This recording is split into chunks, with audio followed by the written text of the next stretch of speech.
G'day mates, how's it going? I'm back. I don't think I need that. This one. Boom. Why every time I stream again, I have to fix everything? I had to fix everything all over again. It was really annoying. I don't think I have one. We need to catch a Duat. Duat? Oshawott. Whatever the first form is. Back from the dead. Maybe. I probably sound different. My throat is destroyed.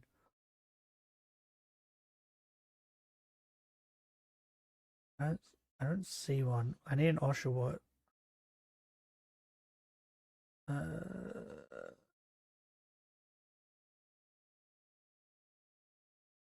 I don't know why I don't have one. I thought I would have one, but I don't have one.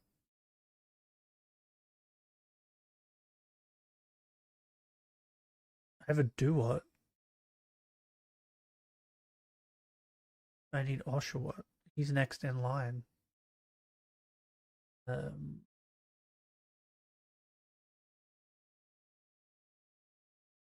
yeah, I don't know. Anyway, uh, we'll do this. You shiny? Yes.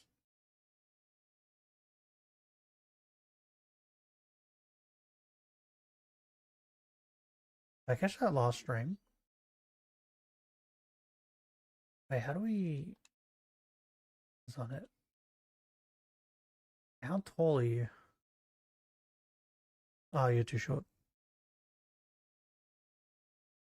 Too short. Oh, I should probably explain, right? Wait, I should start things off. Um, I don't even know how to start it. I got sick with a regular flu, and on the tail end of that, I got like a. The only way I can explain it is like a stomach bug. It happens over here in Australia. It's kind of like a flu, but like at the stomach, you just throw up and shit yourself a lot.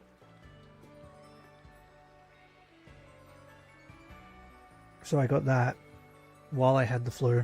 I thought the flu was gone, but it wasn't. I had both. And then because of all the throwing up that I was doing and the coughing before that, I ended up with with an infection. Right? So then I had three things that my body was fighting off at the same time, and I didn't go to the doctor because I don't like going to the doctors. I hate it. Until like a day into, I think, when the infection started. I started feeling really bad. So I was forced to go. That's when I found out that I was really sick. Oh, I don't have. Okay, so I don't have. I haven't done your mission then. Okay. And that's when I found out how bad it was. But because I went to the doctors, I then ended up getting COVID. So, that wasn't fun.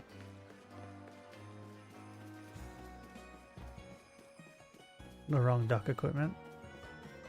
Oh, the sword. I couldn't be bothered to change it. Because normally we play Pokemon on this one. Right? That's why. But I haven't set up a thing for Arceus. I just play it on this one. That's why. It all broke again. I had to fix it all over again. So it might not be right anyway. This one. And then I need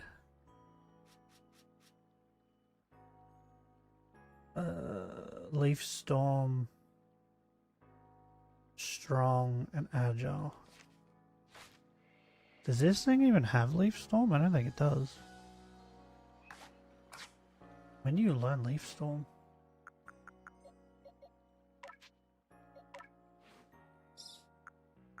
So yeah, it was pretty much, it was just one thing after another. And when I went in before I got COVID, because I didn't go back after I got COVID, my doctor was surprised that I was still able to walk. Like I still had energy to walk. Which was pretty funny. And he yelled at me too, because I didn't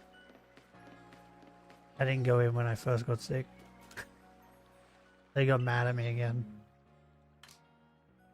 Do I have one? Shut up, plane. Do I have one that's higher level that might have Leaf Storm? Because I did see another one in here.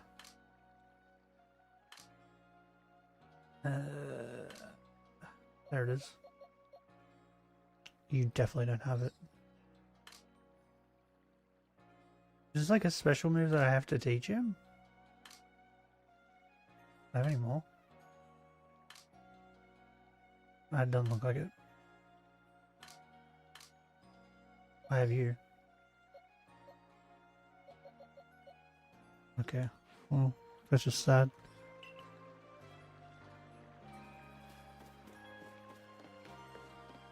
So yeah, it wasn't fun.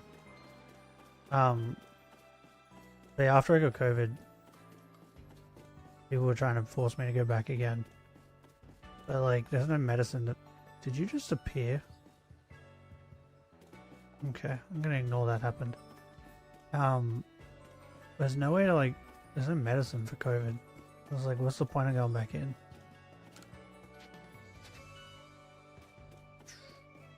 There was talks of making me go to the hospital though. I didn't want to do that either. But here I am. It's not fully gone either.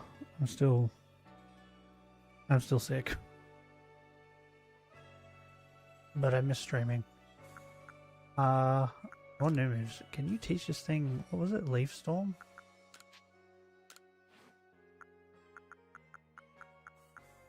No. Do I have to look up what level it learns it?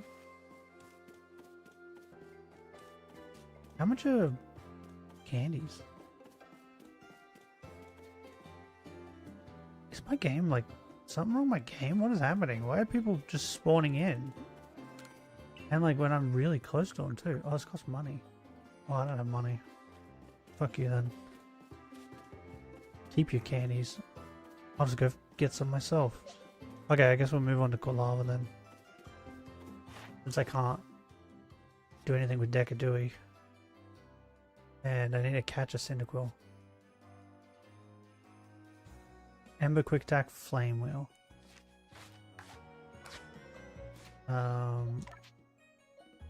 Check Scummery.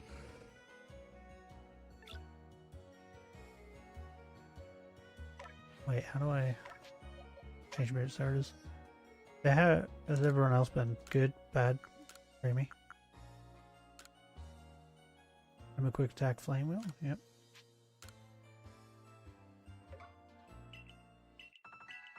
But yeah, sometimes like getting sick is good because I didn't realize how behind I was on manga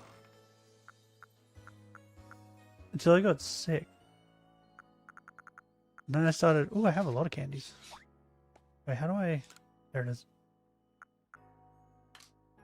And I started like reading manga, catching up. It was great. Oh, I have 20 rare candies. I have so many candies. Where do you get all these candies from? Why do I still have them? Hey, you. Eat all these. 2 levels? Not bad. New move. New move. Yes. There. Take it. Eat it. Love it. Enjoy it.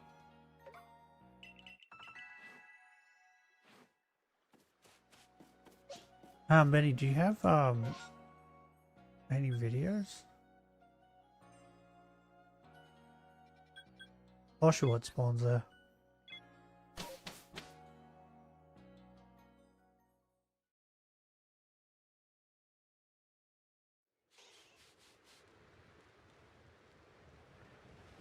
No little car videos for you today? Okay.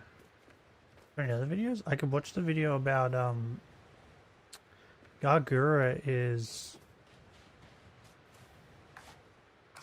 graduating? I'm trying to remember what the term was. I was gonna say retiring.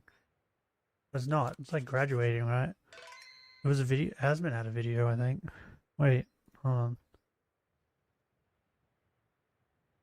That might be interesting. Where'd it go? He was just here a minute ago. Where'd it go?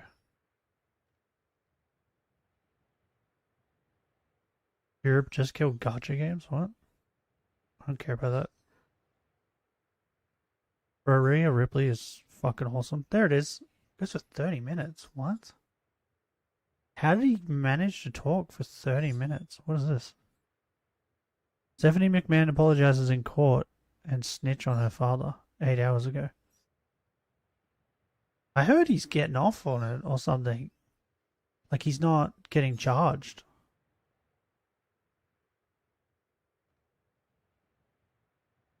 Why is he in like prison clothes in that picture? I'm pretty certain, isn't he just like on house arrest? Pretty certain he's just on house arrest, right? Like, am I crazy?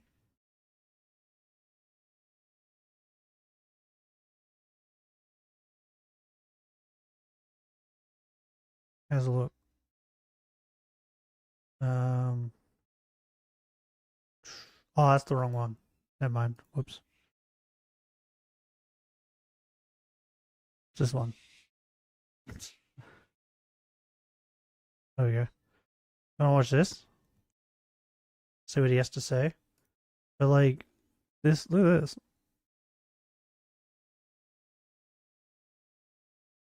I am curious if there is updates. Should we watch that? Let's watch this. Watch this, Stephanie and Vince McMahon have always had a let's. Holy crap, bro! This guy sounds like AI or something. Is that just me? Hold on.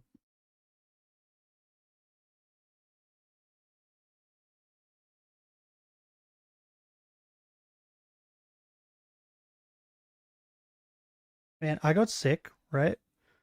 And I was gonna keep streaming, even though I was sick, because I don't know, something wrong with my brain. And then I didn't, and then I just didn't touch my computer the entire time. So when I turned the computer on, it had like updates and shit. It was a nightmare.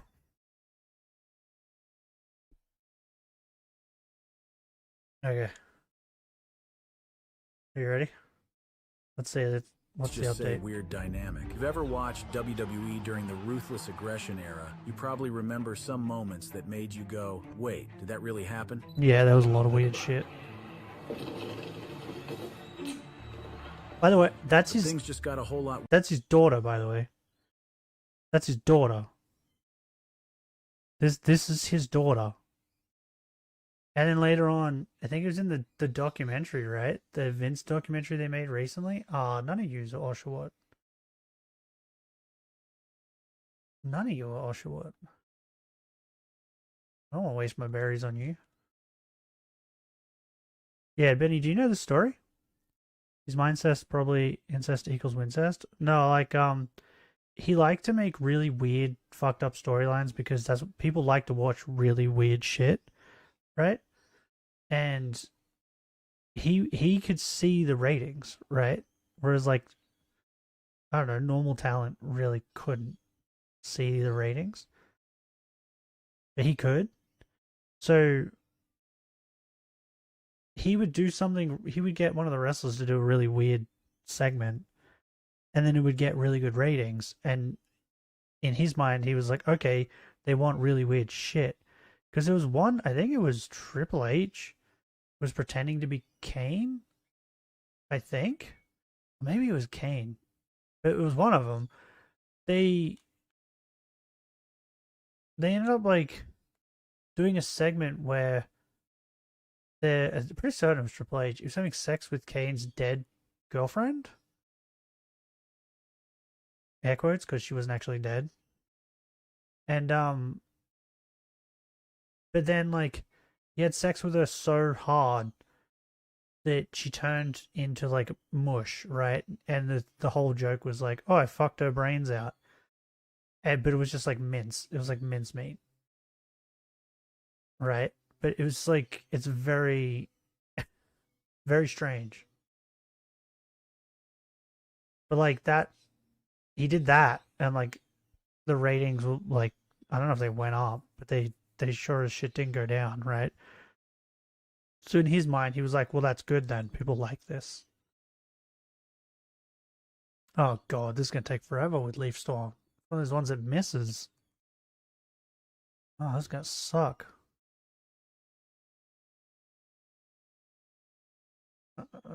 Okay, I thought maybe I wouldn't be able to kill it, but never mind. So like he kept trying to push the boundary, and yeah, he did this, and this was weird. But then in the, I think I'm pretty certain it was the Vince documentary. Stephanie like talks about how the one time she said no was when she got pregnant with Triple H's child, their first child, I think. Vince wanted to do a segment where it was his child, and the whole thing was that it was like a weird segment about how yeah, it was like a secret love affair with his daughter, and they end up spawning a child out of it. It was very strange, but she said no, and apparently that's the only time she's ever said no to him about like a wrestling thing.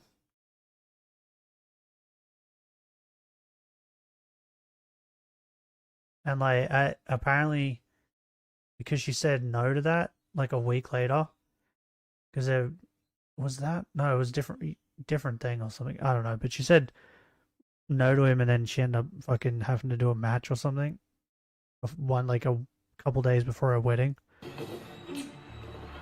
Yeah, he's a weird Things dude. just got a whole lot weirder ever since the explosive lawsuit hit the courts, accusing Vince McMahon of trafficking and worse. Stephanie McMahon has finally had enough. After years of silence, covering for the family brand and standing by her father through every scandal imaginable, she's now But the other thing too, like, she has to do this, right? Because at this point, it's her father or her husband, right?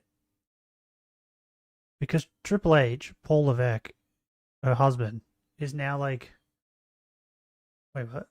Oh, there's a, oh, never mind. That confused the shit out of me. He's now like the leader of the company. He now like runs WWE. So it's like, if she sides with her dad, then it's gonna be like a little bit, Orkies.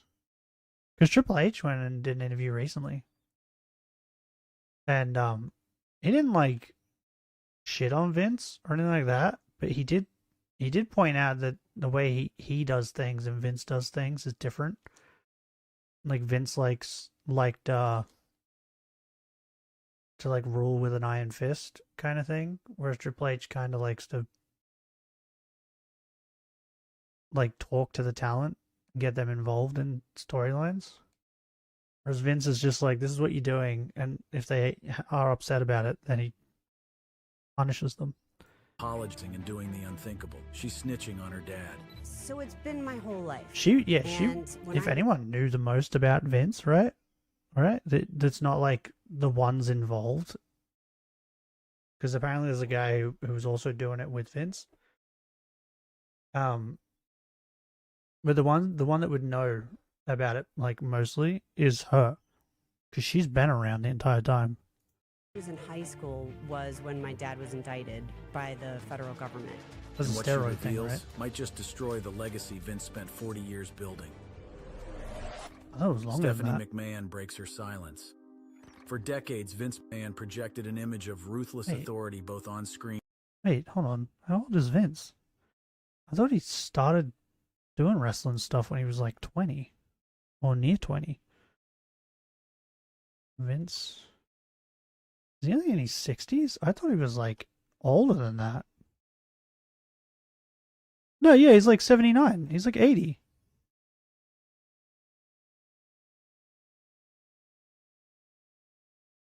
That would mean that they're trying to say that he didn't start wrestling stuff until he was 40.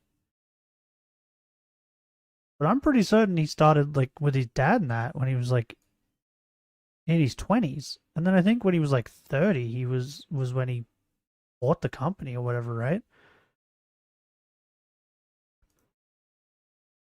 And behind the scenes. His daughter Stephanie grew up in this unique environment, eventually becoming an integral part of the WWE machine, both as an on-screen performer and executive. But recent allegations have cast a shadow over this wrestling dynasty that even their well-oiled PR machine couldn't deflect. In January 2024, former WE employee Janelle Grant filed a shocking lawsuit that accused Vince McMahon of sexual trafficking, assault, and using Grant as a pawn to secure talent deals with prospective wrestlers. The lawsuit, filed in the U.S. District Court for the District of Connecticut, named not McMahon, but also former head of talent relations John Laurinaitis and WWE itself as defendants. The allegations were deeply disturbing. Grant claimed that McMahon forced her into a sexual relationship to maintain her employment and used WWE resources to traffic her to others. The lawsuit alleged violations of the Trafficking Victims Prevention Act, civil battery, and intentional infliction of emotional.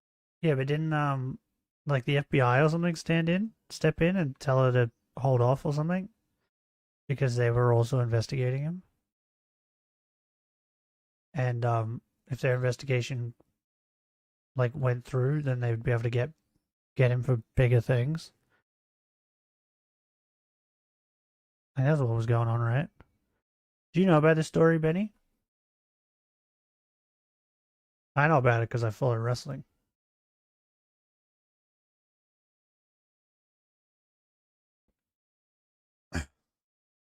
Oh, by the way, while I was sick, I drank Mother Energy every day. I didn't stop drinking it. I probably should have. But I didn't. Heard about it when stuff first came to light. Okay. Well, it didn't like... That's the thing, though, right? Everybody was like, when all this came to light, everyone was like, oh my god, Vince McMahon is disgusting. If you watched wrestling like I did, like watching it when I was growing up, I was like, man, that guy's weird. He's a strange dude. And then, you know, I already knew about like the, fuck's that wrestlers? The fucking, I don't remember what her name is. The first ever female referee. Because there was a lawsuit like years ago. Like years and years ago. Like a similar thing to what this new chick is saying.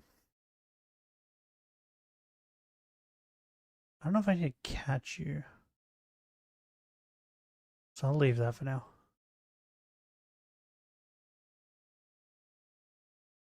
But yeah, this isn't new. He's been doing this for a while. Distress. But this wasn't the first time McMahon had faced such accusations. Hey, back in 2006, McMahon was accused of groping a tanning salon employee in Boca Raton, Florida, during Royal Rumble weekend. According to reports, McMahon allegedly showed her nude photos unprompted and forcibly groped her in a tanning booth. When confronted about his behavior, he reportedly said he was only trying to have some fun. Even earlier, in 1992, former WWF referee Rita Chatterton alleged that McMahon had raped her. Yeah, Rita Chatterton. She's like the first ever female referee. In 1986, establishing a troubling pattern of allegations spanning decades. Stephanie McMahon, who has spent her entire life in the wrestling business, has had a complicated relationship. By the way, her segment with Triple H, the man she'd later marry, right, was she was supposed to marry, I think it was Test, but the night before the wedding or something, Triple H drugged her, went to her like bachelorette party and drugged her, like roofied her. And then it's implied that he like had sex with her, right? While she was unconscious. Um that was like the whole segment where she like first met Triple H was that, right? Oh well, not first met him, but like first like properly interacted with him was that. And up until that point she was like daddy's princess and like a good girl and all this. But then after that, all the fans started just calling her a slut and stuff. It was really weird. And he was just like okay with it, which is like the strangest thing. But not only okay with it, I'm pretty certain it was his idea.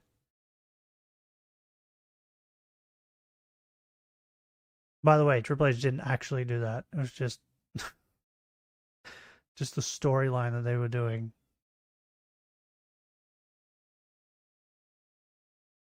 But what a weird like turn of events to later on marry that man and have kids with him. Relationship with these controversies. In a January 2025 interview on The Pat McAfee Show, she addressed the long-standing public scrutiny her family has faced, particularly during her father's legal troubles. The media came after my family in a really big and really hard way. I think at that time I was filled with a lot of anger and resentment. She noted that she now views such criticism as just noise, grounding herself in her own beliefs and understanding of her family's position. This perspective didn't come easily. Stephanie has been dealing with public scrutiny of her family since high school, when her father was indicted by the federal government in the early 1990s steroid scandal. While he was ultimately acquitted, the experience clearly left its mark on the younger McMahon. So it's been my whole life. And when I was in high school was when my dad was indicted by the federal government. And the media came after my family in a really big and really hard way to deal with when we were in high school. And I think at that time I was filled with a lot of anger and resentment, and I had a hard time, navigating all of that. While she has steadfastly defended the family business in public, behind the scenes, there are indications she may have had significant concerns about her father's conduct, concerns that eventually led to actions that speak louder than words. The dynamics of the McMahon family have always been complicated, with the line between their on-screen characters and real-life personas often blurring. In one particularly troubling instance revealed in a 2024 Netflix docuseries, Vince McMahon disclosed that he once proposed a storyline where his character would be revealed as the father of Stephanie's unborn child. Stephanie reportedly found the idea disgusting and firmly rejected it, one of the few known instances where she directly opposed her father's creative vision. This proposed incestuous... I mean, it's fucking weird, bro. Apparently there's like, I don't know if it's true or not. I think it's just rumors, but Vince's mother was weirdly close with him. So it's like speculated that maybe he had a weird relationship with his mother. Because he did a lot of like incest storylines. Because I think there was one where with Stephanie and her brother as well that he was trying to do. So it wasn't just him. Like Stephanie and Shane. So he's just like weirdly hung up on that. Oh god, I could do that 40 times too, bro. What? Why have you got so many things I gotta do? I feel like this guy takes forever. Like, could you imagine like going to a family member and being like, hey, I'm like, even if you're like an actor, right? You're like, hey, I'm acting in this movie and we need someone else. Do you think you could play like my love interest? You'd be like, what? No. Because you can bet your ass, right, that If she had said yes, there would have been. She would have had to kiss him, like make out with him or something on screen, like a couple times or something, right? There's no way it would have just been like he would have just said that it was his baby, and that would have been the end of it. Storyline, while never implemented, offers a disturbing glimpse into the mindset of Vince McMahon and the boundaries he was willing to push, even when it involved his own daughter. Strange. It also highlights the challenging position Stephanie occupied, having to navigate both her role as a dutiful daughter and as a professional in an industry where Did he say dutiful? Bro, what a scene to pause on. I forgot he did this. The whole Kiss My Ass campaign. Where fucking people lost in matches and stuff, they had to kiss his ass. Has often been normalized. The Grant lawsuit, however, represents a significant escalation from previous controversies. The allegations are both serious and detailed, painting a picture of systematic abuse of power and exploitation. According to the lawsuit, bro, what McMahon the fuck? Wait. Did he dye his hair? And his mustache? When did this happen? Of power and exploitation. This is like recent. This is what he looks like now? Oh my god. That's terrifying.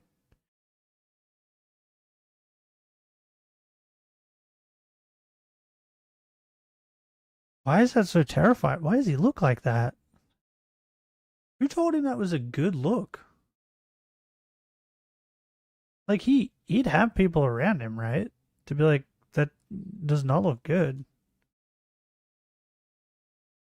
Maybe you shouldn't do that. Look how thin that mustache is. Shaves it like that. I can't stop looking at it. It's very weird. Hey, Benny, I just realized something. Today's the 19th. That means tomorrow's the 20th, right? For me. Should we do the Hitler stream tomorrow, right? Or the next day? Because it's going to be the 20th for everybody else when it's the 21st for me. Does that make sense? Wait, what? I didn't get a back shot? Interesting.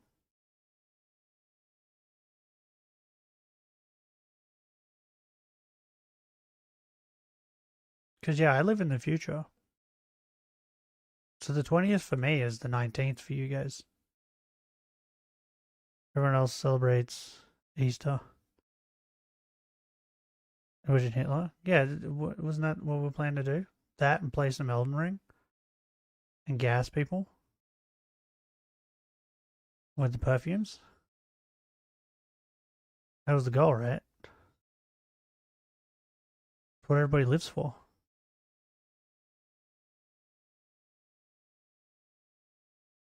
But like, Easter is tomorrow for me, right? Tomorrow is Sunday. But that is Saturday for you, right?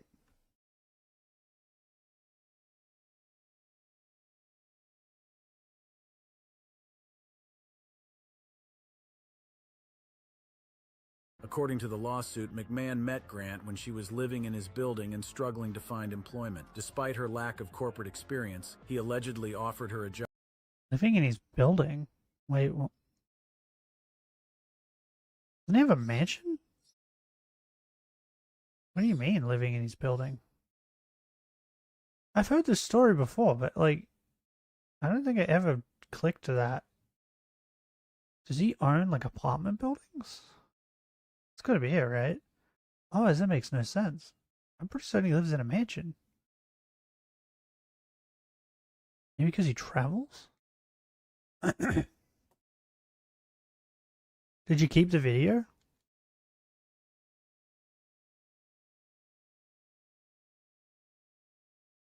I think it's in the Discord, right? Somewhere. Well, I have to find it.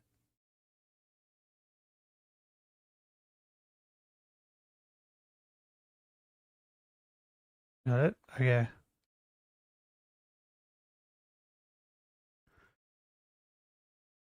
Yeah, what do you think? Do we do it tomorrow or the next day? Because it's kind of the same thing as like if I stream on like my birthday, right, which is Halloween for everybody, it's not actually for them, but it is for me. But float your boat. Yeah, I kind of want to play it tomorrow.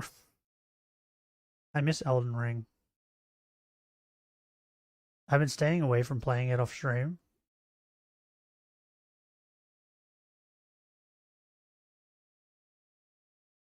And like playing other things. I miss it. Job in exchange for sexual favors, paying her Wait, approximately what? You didn't die? $200,000 per year plus lavish gifts. The job Grant received was allegedly a fake position She's called very pretty. administrative This this Grant girl, she's very pretty. coordinator, where she had little actual work to do And, and instead bro, spent her time sending if the stuff that was like in the documentary or like in the document or whatever in the court, because I watched a video where it went through like the stuff that she had said he did to her. Bro, if that is true, I feel so sorry for that girl. Because he like, there was like instances of him like shitting on her, like having sex with her, pissing on her, then shitting on her, and then like in her hair, and then telling her to lay there in it and not clean herself while some other man come in and also had sex with her, and I think pissed on her as well or something. Before like then like telling her she was allowed to go shower after they were done. Like that's the kind of stuff he was doing to this girl. If it's true, it's crazy. And this is the one that came forward. Imagine what he did to the ones that didn't come forward. McMahon explicit photos and videos. The gifts McMahon allegedly gave Grant were extensive, including alternative medical care, WrestleMania tickets, private transportation. That's the other thing too, right? Like that guy just said, he was taking pictures and videos of it. Why? What is it like? This is what I don't understand about people. You're just like documenting your own crime, so that when someone later on goes, "Hey, he did this to me," all they got to do is get your phone, right? Like all they have to do is like get his phone, or like his computer, or the person he allegedly sent it to, get their phone, and he's just fucked.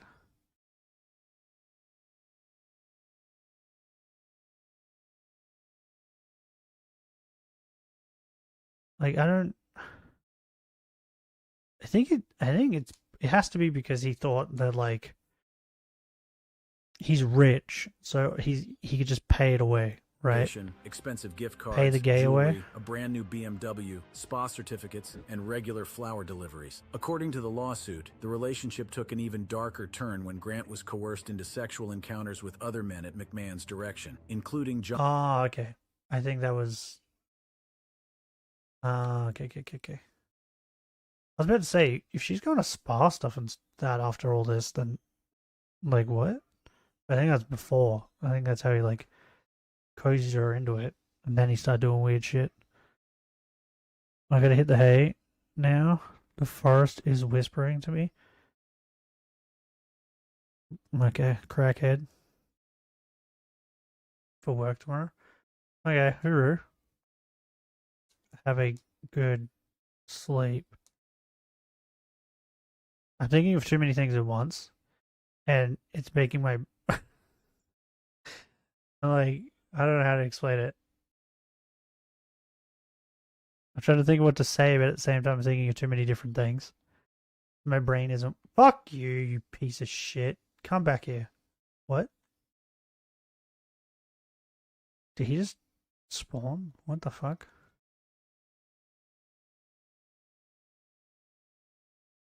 Fuck up, I will know. Never. I will never fuck up. I'm too good. What we're doing is run around killing things, pretty much. What we'll be doing for this stream. This is what you guys wanted. You just voted for it. I'm looking. Ow! Crack my thumb knuckle. That hurt. I don't know how long the stream will be though, because I don't feel all that great. I'm gonna try and go as long as I can. You okay if we're going to the doctors? That is the most likely place to get it. Okay. Look, I'm gonna Google it, just so I can prove you wrong. Where is the most likely likely place to find a codex? What? Find gold? Are people Googling this? What? To get code.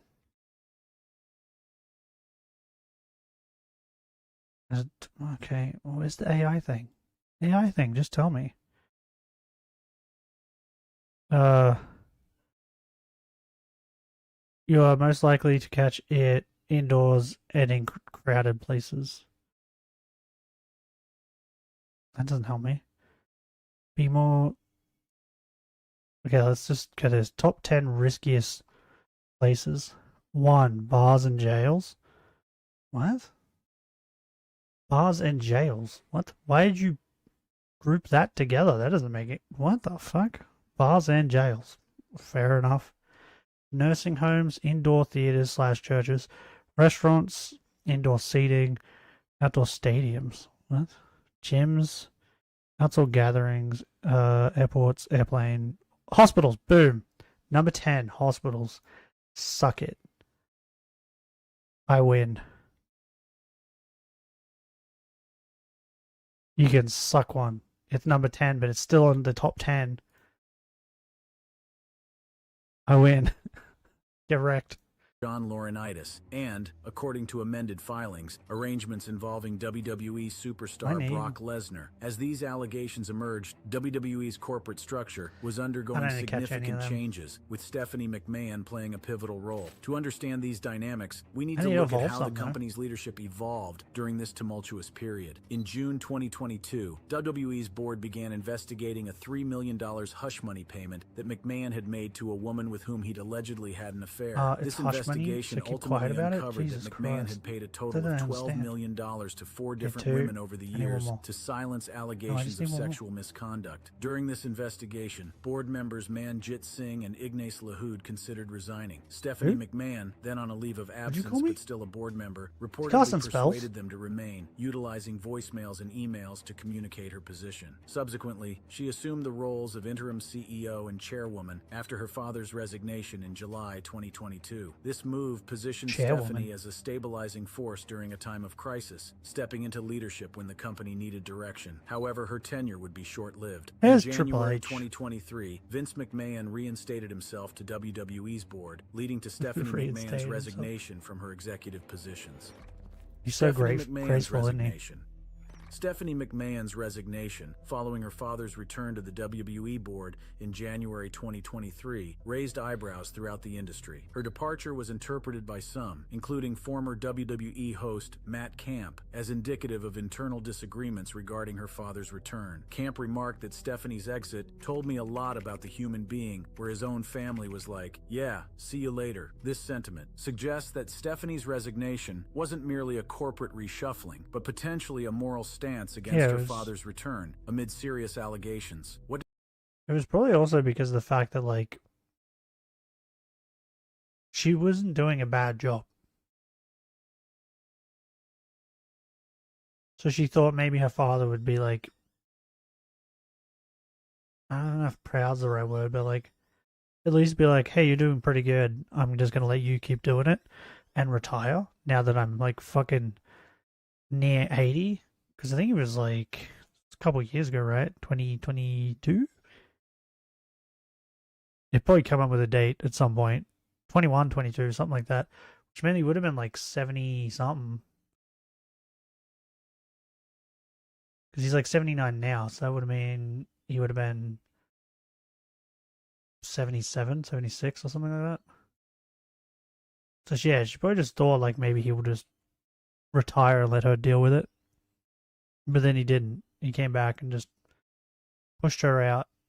What did So she was Stephanie like, know I'm about her done. father's alleged misconduct? According to legal filings, quite a bit. Grant's lawsuit wait, indicated that what? Why Stephanie are you had way over knowledge there? of other instances of her father's sexual misconduct. This allegation suggests that Vince's behavior may have been an open secret within the highest levels of WWE management, including probably. among family members. There's historical evidence to support this notion. Former WWE creative member Christy Joseph recalled that during a 2006 meeting, Stephanie McMahon was notably upset upon learning of allegations against her father, leading to an abrupt end to their discussion. D. Joseph noted, "I think Stephanie was really upset. This recollection suggests that while Stephanie may have been aware of her father's inappropriate behavior, she wasn't necessarily comfortable with it. The emotional reaction..." No, I think what it was like she knew that she probably knew he was having like an affair or using his power to like sleep with women and wrestlers, but what she probably didn't know was like what he was doing to them. Right? That's what I take from that. I think she didn't actually know like how bad it was. Because when it came out, it wasn't just like immediately when it came out, everybody knew all about everything, like all the stuff the chick alleged and everything like that. So she would have too. And I feel like that's a good way of explaining this.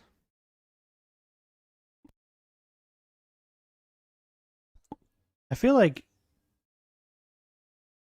because Stephanie is a woman, to hear about her father doing these things to other women is going to be really hard, right?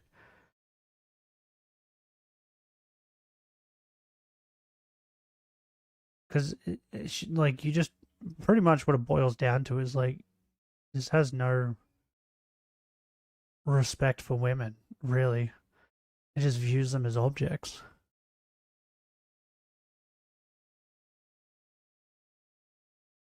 And it's like you're the daughter of someone like that. Could be pretty hard, right? Action described by D. Joseph indicates genuine distress rather than casual acceptance. After stepping away from her executive position, Stephanie maintained a low profile for some time before gradually returning to the public eye. In a January 2025 interview, she acknowledged wanting to disappear for a little while, How old is saying, Stephanie? "I She needed still it, looks and really now good." I'm back." This period of withdrawal coincided with the increased scrutiny of her father and the WWE corporate culture. Because if he's like 80, Meanwhile, the she's going to Grant be lawsuit like continued to evolve, with new and disturbing in her allegations coming to 40s, light. maybe, In right? January 2025, an amended complaint filed in Maybe the U.S. older. District Court for the 50s? District of Connecticut dropped a bombshell by naming one of WWE's biggest stars, Brock Lesnar. The amended complaint alleged that McMahon had offered Grant to Lesnar for sex in 2021 and demanded she create personalized sexual content for him to secure his contract renewal with WWE. The allegations specifically claimed that McMahon shared explicit photos and videos of Grant with Lesnar, with one instance describing a planned sexual encounter in Connecticut that didn't occur because Lesnar was too intoxicated or there were weather-related travel issues. According to the lawsuit, Vince told Grant that Wait, so he was actually going to do it? Oh, I thought it was like Vince was just offering this shit. But Brock was like, no, I'm good. I'm happily married and have kids. I thought it was like that type of thing. I didn't realize he was actually like thinking of doing it. offering her to Lesnar was part of the deal in their contract negotiations. When McMahon allegedly informed Lesnar of this arrangement, Lesnar reportedly responded, "LOL, that's your turf, she will be ruined. After me and leave your ass.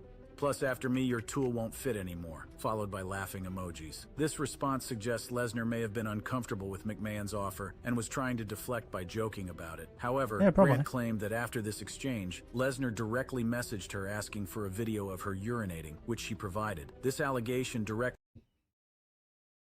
What? Ew. Bro, like...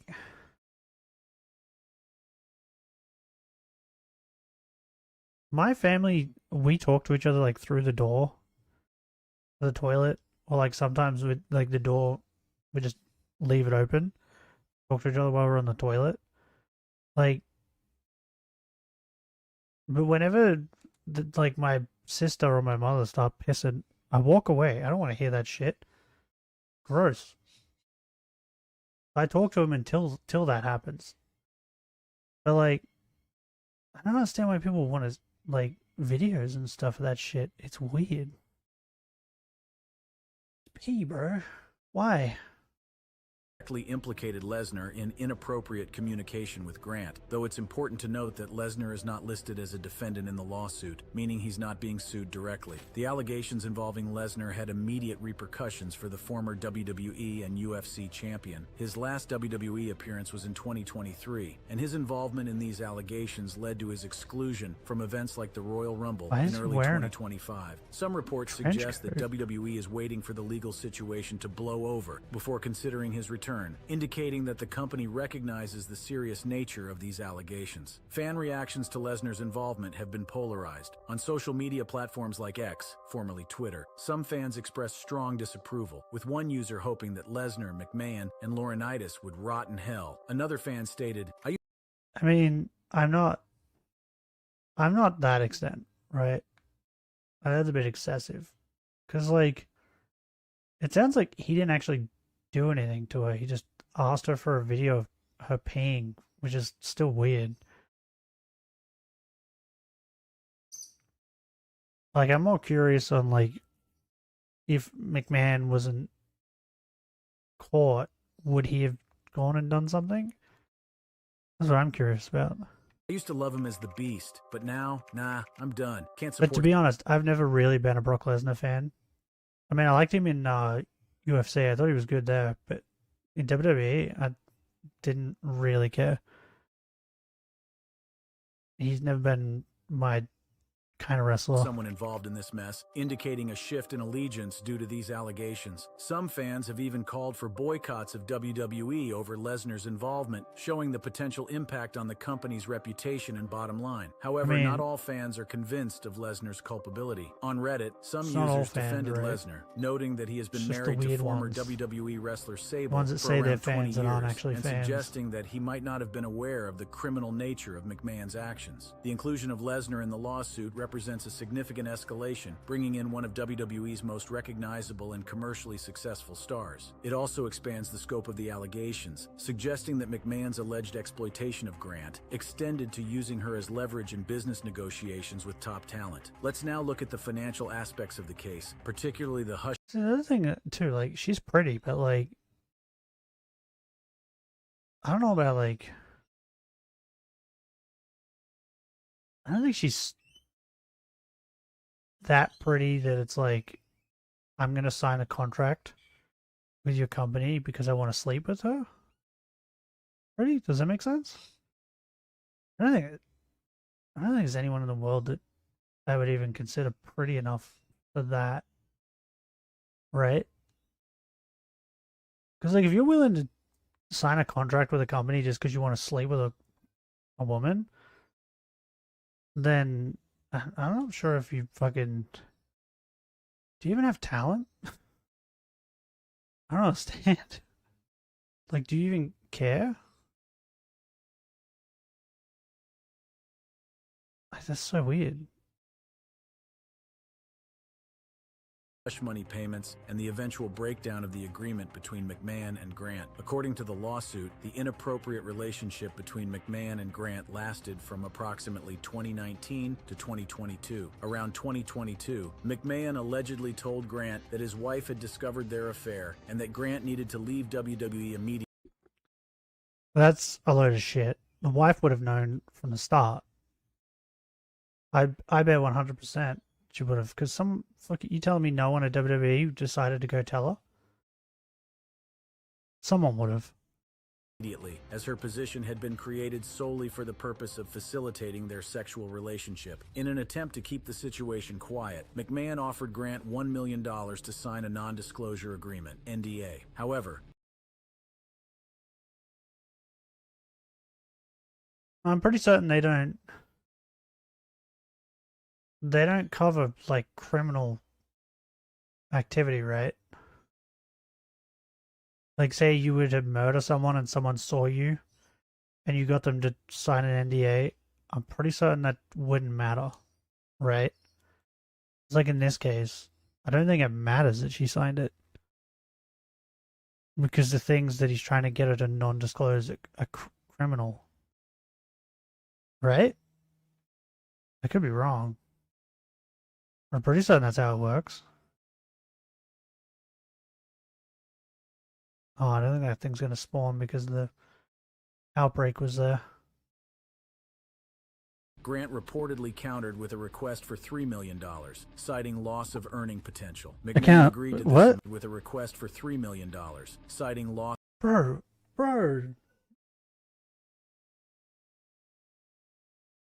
You sell yourself so short. This dude is a billionaire. He's a billionaire. And the shit that he did to her, bro, that's worth way more than $3 million. Way more. Like he'll probably say no to the $3 million just simply because he's like, how dare you ask me for more money? Right? He's like a control freak. So he'll just be upset that she asked for more money at all. Bro, I would have went to like fucking 30 million. I wouldn't have went 3. Bro, like you're gonna have to live with the shame and like and probably nightmares and trauma from all the shit he did to you. And you're like, yeah, 3 million sounds good. What? Loss of earning potential. McMahon agreed to this amount with the Oh, payment. he agreed. Oh, okay. Maybe he just looked at that and was like, that's nothing. Because, yeah, he's like a billionaire, bro. Wait, what is his net income? How much money does he have? Vince McMahon net worth. He's a billionaire, right? Yeah, $3.1 billion is his net worth. He's a billionaire. And you asked for $3 million. Like, what? Motherfucker, what? Is $3 million even enough to buy a house in America? Probably not, right? Structure Or maybe like consisting a of $1 shitty million house. up front and $500,000 every 6 months until the full $3 million was paid. As part of this agreement, McMahon allegedly Wait, he paid instructed it Grant to in continue installments? appeasing Lesnar if he messaged her. Grant claims she continued to send explicit content to Lesnar, and there were plans for him to fly in and have sex with her, though this never happened due to weather conditions. After the initial $1 million payment was made, news broke about McMahon's various... I just like him a little more now then, I guess. I thought it was just like talks and nothing ever actually happened. But I guess I was wrong. Yeah, he's a bit of scumbag. NDAs with multiple women who had worked at WWE. In the wake of this publicity, Oh, yeah. McMahon stopped making the remaining payments to Grant, paying only the initial $1 million of the agreed-upon $3 million. How dare This you. breach of their agreement is likely one of the factors that led Grant to file her lawsuit in January 2024. The financial implications of this scandal extend... Which is like very weird, right? Because it's like, if he had paid her the $3 million, would she have just like not said anything?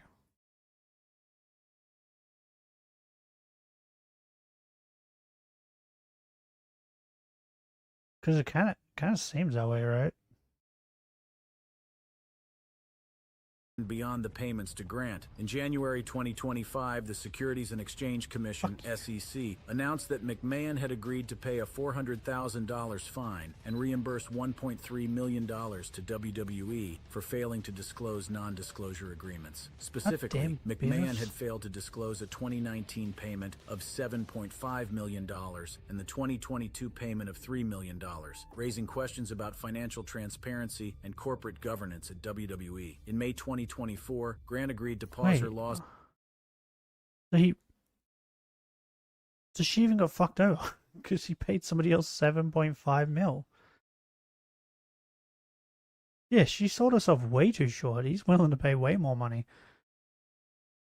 I would have asked for like the most ridiculous amount of money, like 30, 50 mil, something like that.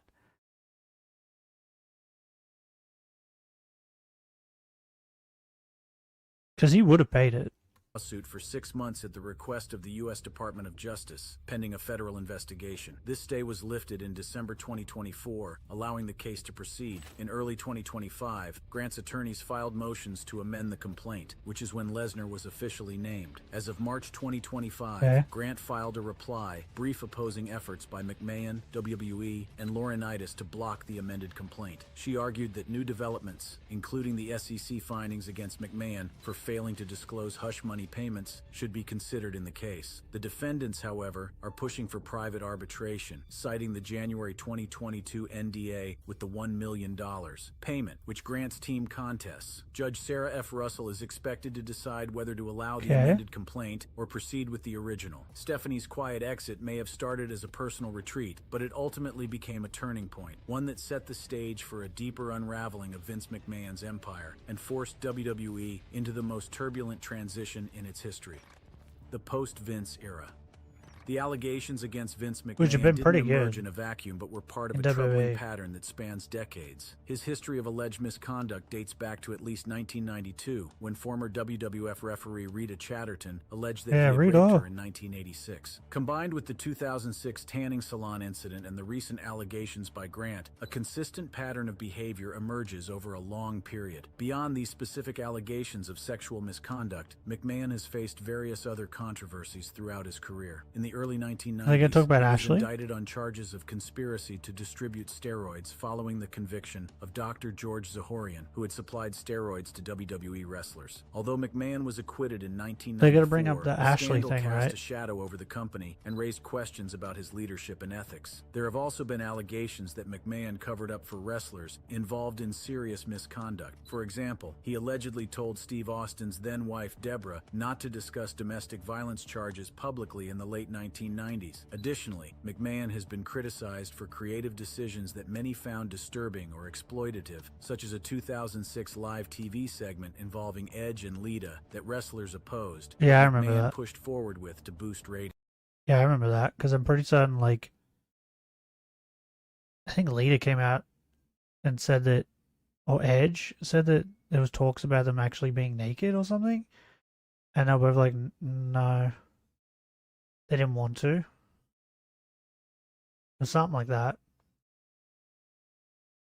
Another recent legal battle involving McMahon is a 2024 case in Maryland alleging that WWE enabled the sexual exploitation of young boys in the 1980s and 1990s. This lawsuit, while separate from Grant's allegations, further contributes to the picture of a company where misconduct was allegedly tolerated or even facilitated under McMahon's leadership. I look back, what the fuck was going on? And significant consequences for WWE's corporate structure. Vince McMahon, who had returned as executive chairman of TKO Group, formed by WWE's merger with UFC in September 2023, was forced to resign from that position in January 2024, following Grant's filing. This represented a definitive end to his official involvement with the company he had built over 4 decades. Current WWE leadership, particularly Paul Triple H Levesque, Stephanie's husband, who is now effectively the creative head of the company.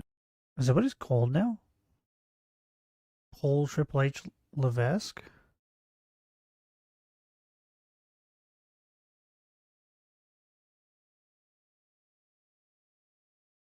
I didn't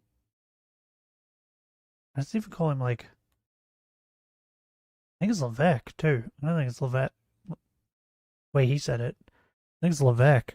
But, like, I just call him Triple H. I didn't realize. Has been criticized for his response to the allegations. When asked if he had read the lawsuit, Levesque claimed he had not, despite it involving his father-in-law and the grandfather of his children. His description of the week as amazing for WWE. Yeah, because he probably doesn't want to know, right? Like, for some people, it's like, I don't want to know, right? But on top of that, he's running a company now, bro. Like, do you understand how big this WWE is? Like, you be thinking about that shit and everything he's got to do for that. You're upset because he didn't want to fucking comment on it. Like, what? presumably referring to business development. Like, are people are people stupid? If he comments on it as the head of the company now, what do you think is going to happen? They're going to get rid of him. They're going to go, why did you do that? It's not going to look good. He played it right. He did the right thing. People are so weird. Developments, rather than the lawsuit, struck many as tone-deaf given the serious nature of the allegations. Stephanie McMahon has maintained a more nuanced position. It's not tone deaf. Like he's now running a company. That's what happens. And he's not stupid, so he realizes that if he goes out there and fucking blabs his mouth and says something he shouldn't, it's gonna come back on him. And he won't be running a company anymore. In the aftermath of these allegations. After resigning from her executive roles in January 2023, she kept a relatively low profile before gradually re-emerging in the public eye. In her January 2025 interview on the Pat McAfee Show, she focused primarily on WWE's business retired? I thought she came particularly its landmark deal with Netflix, rather like than directly addressing the allegations against her father. When asked about stepping away from WWE, Stephanie commented, "I never stopped being proud, ever. I do think I wanted to disappear for a little while, and I kind of did, you know, and it was good for me. I needed it, and now I'm back." This statement suggests a period of personal reflection during a time of family crisis, followed by a deliberate decision to return to public life. Stephanie's current relationship with WWE is complex. She no longer holds an official executive position. What a weird dress. Current relationship with WWE Oh, I don't know if I like that. is complex. She no longer holds an official executive position but remains deeply connected to the company through her husband, Triple H, and her lifelong involvement with the business. During her interview, she frequently referred to WWE as our company before catching herself saying, "I know it's not our anymore, but to the WWE employees." This slip reveals her continued emotional investment in the company despite her official departure. It's worth noting that Stephanie has been developing her own projects outside of WWE's direct control. She announced a new show called Stephanie's Places in partnership with Omaha Productions and WWE, where she'll be exploring the stories behind the biggest stars in WWE. This venture allows her to maintain a connection to wrestling while establishing an identity separate from the direct corporate structure her father dominated for so long. The allegations against Vince McMahon have had broader implications for WWE's corporate culture and creative direction. Under Triple H's leadership, many fans and critics have noted improvements in the in-ring product and storytelling. There seems to be a conscious effort to move away from some of the more controversial aspects of the McMahon era while maintaining the core entertainment value that made WWE successful. The financial implications of these allegations continue to unfold. The corporate response to Grant's lawsuit was significant. When it was filed in January 2024, Slim Jim immediately withdrew its sponsorship of the Royal Rumble, indicating the potential financial impact of these controversies on WWE's business relationships. This sponsor withdrawal, combined with the public relations damage, likely contributed to McMahon's decision to resign from TKO on January 26, 2024. Despite these challenges, WWE has continued to secure major business deals, most notably its landmark agreement with Netflix. This suggests that while the allegations against McMahon have certainly damaged his personal reputation, the WWE brand itself has shown remarkable resilience. This may be partly due to the company's swift action in distancing itself from McMahon once the allegations became public. For Stephanie McMahon, navigating this it's also like what a dick move of McMahon, like Vince, to like sell the company. Like he sold it off before he retired. It's like, what a dick move.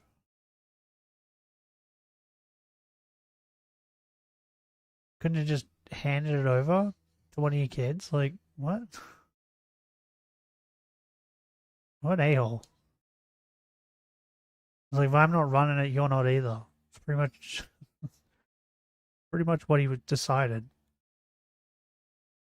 Can I, like...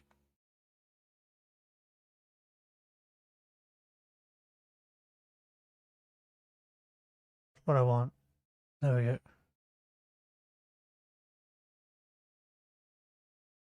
Like what a bloody what an a-hole. period has undoubtedly been challenging both And on personally top of that, he like left him with all this shit. and professionally. As someone who grew up in the wrestling business and worked closely with her father for decades, reconciling her personal loyalty with the serious nature of the allegations against him has likely been a complex emotional process. In her public statements, Bro, Agile, I'm 39. I'm level 39. This thing is level 3. Why does Agile style weaken a move by so much? Like, that's insane. I feel like there's no reason why that should not just kill it, even if it is Agile.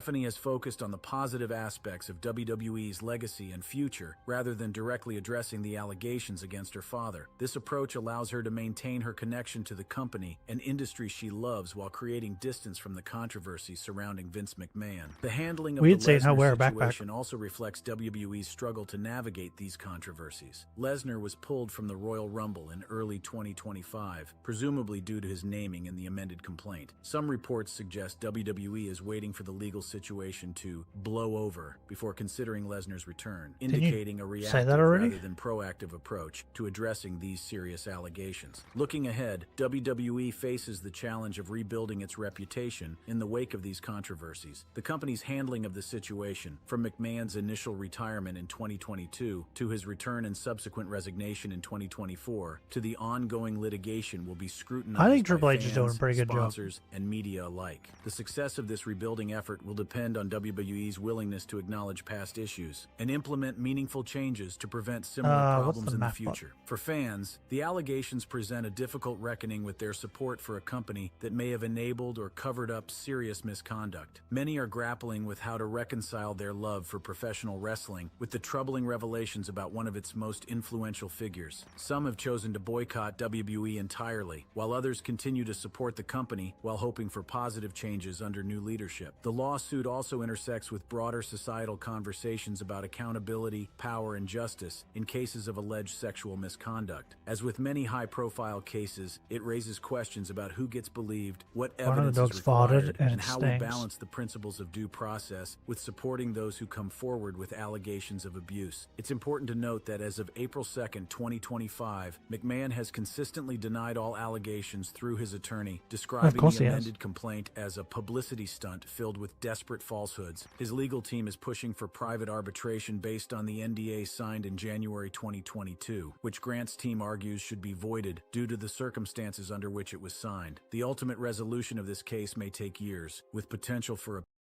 It's not just that. Like, I'm pretty certain you can't, like... An NDA that was signed to cover up criminal, like, conduct is just void, right? Like, it can't be used. So I don't understand why he's still like, no, she signed an NDA. She's not allowed to tell you that I raped her and sold her off as like a sex slave and did all this other horrible shit to her. How dare her?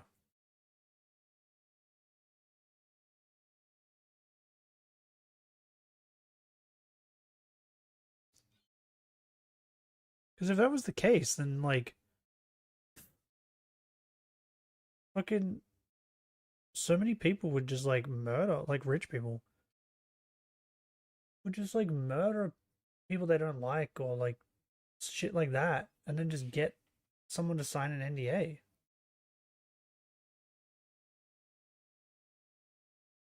Or like this, like I think wasn't that like one of the things was like she was saying he like raped her or something because she said she didn't want it, and she said no. It's like that.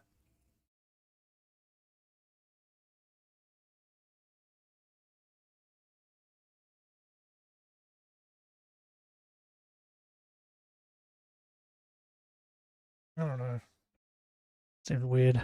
appeals, settlements, or even criminal charges, depending on the findings of ongoing investigations. Regardless of the legal outcome, the allegations have already fundamentally altered perceptions of McMahon and raised important questions about power, accountability, and ethics in professional wrestling. For WWE, the post-McMahon era represents both a challenge and an opportunity. Without its founder at the helm for the first time in decades, That's the other thing too. Like everyone keeps asking, like big wrestlers like The Rock and John Cena and Batista about if it's all true and all this stuff. Like they wouldn't know. Just because they're the top stars doesn't mean they're sitting down and having dinner with him every night and stuff like that. I'd say probably the only one that was like Triple H. That's only because he's also like married to Vince's daughter. the company has the chance to forge a It's new like I doubt- identity and corporate culture. Early indications I doubt suggest John that Cena under knows Triple anything. H's creative leadership, the in-ring product has improved, with greater emphasis on wrestling ability and storytelling coherence. However, the shadow of these allegations will continue to loom large over the company Okay, for that the one's done. foreseeable future. For Stephanie McMahon, this period represents a potential opportunity. How do I have a Typhlosion that's level 80 something? But I haven't done any moves with it. Infernal Parade, Flamethrower, Overheat. That's so confusing. Okay. Move that.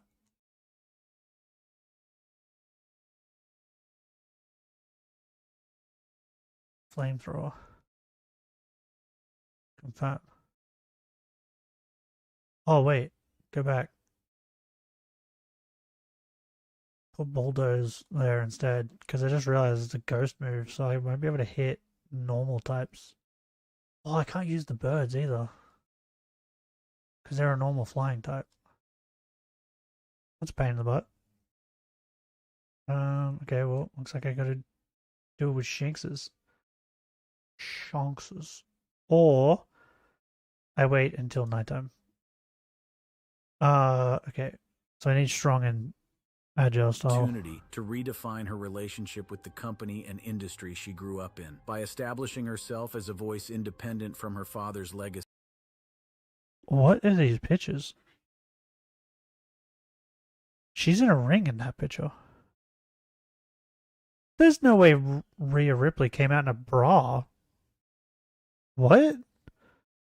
There's no way that's real. They wouldn't do that now.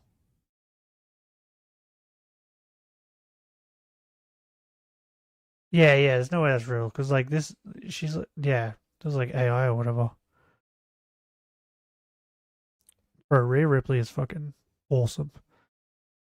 Okay, let's watch some Asmund. HoloLive. If you pull this up, it has 18 million views. Like, everybody on the whole internet was talking and thinking. Bro, because I've been sick, right?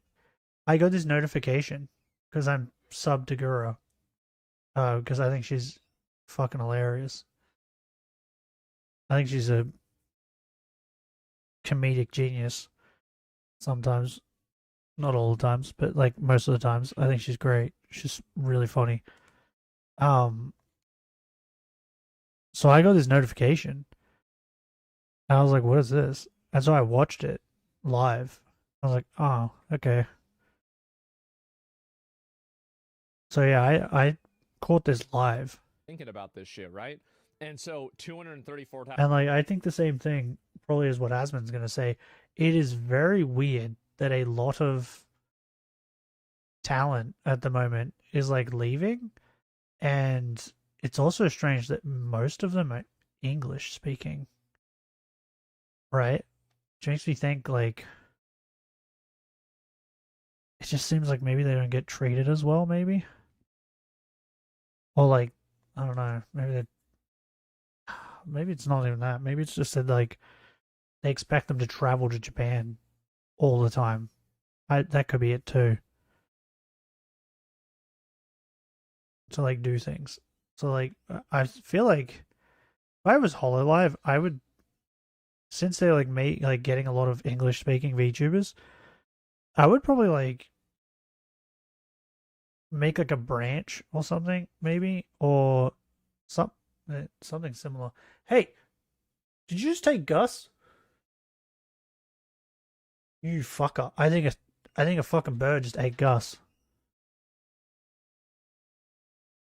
You bitch! A bird just flew up to my window where Gus hangs out. It looked like I grabbed something and it flew away. I swear to God, if that fucking bird just ate Gus, I'm gonna be so mad. What was I saying? Oh yeah, I feel like since they have so many English speaking VTubers now, they should make like a branch over in America, right? Because in Japan, they get them to go to like the studio to record music and things like that. Why don't you set one of those up in America at this point? Like, wouldn't that make sense? But they haven't. I don't think they ever will, and they just expect the talent to fly over to Japan to do it. Are you good? What did you just do? Did you knock the? I think she just knocked the cupboard door off. You're lucky it didn't fall on you. Yeah, I'm pretty sure that's what you just did. I think it's hanging there. Bro, you're lucky it didn't fall. That would have hurt. That shit's metal. It's heavy.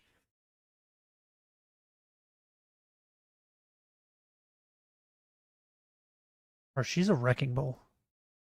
Anna is such a wrecking ball. If something is in her way, she just rams through it or pushes through it, right? Like, I'll shut the door to the toilet to take a shit, and then within a couple minutes, I hear bang. I'm like, God damn it. Because she just slams her head into the door. Like, and if it doesn't open, then she gives up. But sometimes she hits it so hard that it actually opens the door. She's a wrecking ball.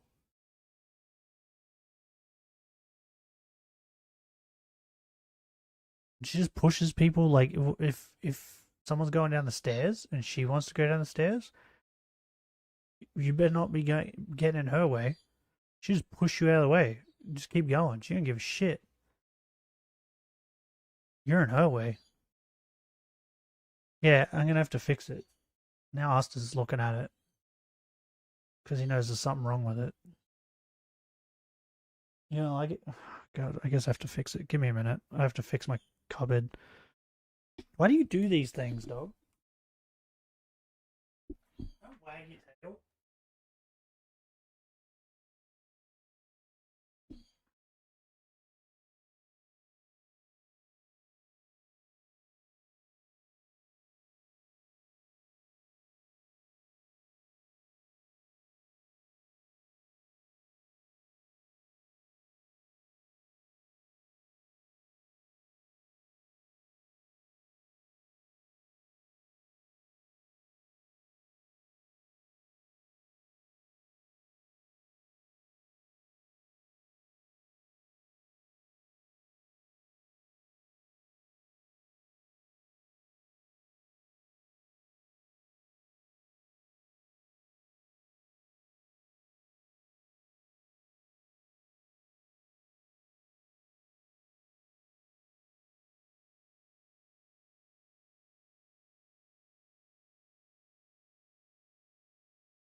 I fixed it.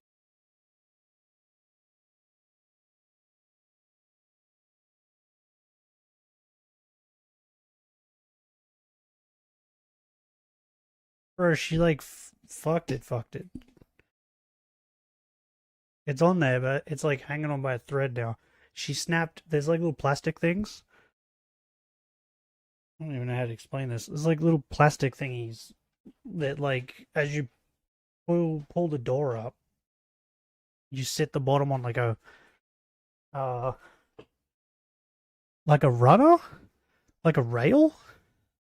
I don't know how else to explain it. I think it's like a run, right? Like yeah, like a it's like a rut thing, right? Where the two like wheelie things sit on, so it moves.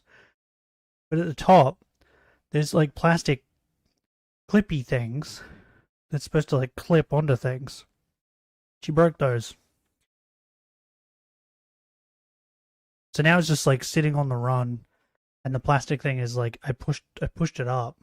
So it's like leaning on like the top thing.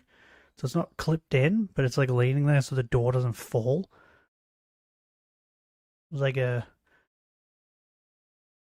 dodgy job, but it works, I guess. What is it? She's a fucking nightmare, bro. Breaks everything. What was I saying? Oh, yeah. My only assumption is like they wanted the English talent because they were getting popular, I guess, maybe. They expected them to come to Japan more to record things and stuff.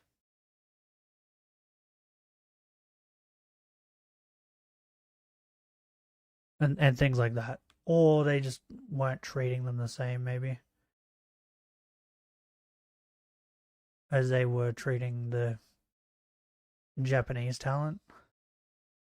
But it's very weird that there's a lot of talent leaving, and majority of them keep saying like it has to do with management, right? Like, so she was extremely popular. Like, I would say Oh yeah. Gura. By the way, she was the highest subbed channel that they had. I think it's close to 5 mil. It's gonna be like 4.8. Wait, let's have a look. Gura. 4.6. I was close. But yeah, she's like 4.6 mil. And then I think the next closest would be Miko? Did she come up? I don't remember what her name is. She's here, but her channel's not here. The fuck is what's her name? Is it like Sakura Miko? Miko? Sakura. Yeah. 2.3. Okay. Or Bakura? Bakura. 2.7. Okay, there you go. The next closest is 2.7. Like, I don't think there's anyone else that's like over 3 mil. Because the two Japanese ones that I'm pretty certain are the most popular is Sakura Miku and Omiko and Bakura. And maybe... What's the fox's name? Wait, hold on. If I click on... Okay, it doesn't come up. I thought like normally it comes up with like their gen mates or whatever. What's the fox's name?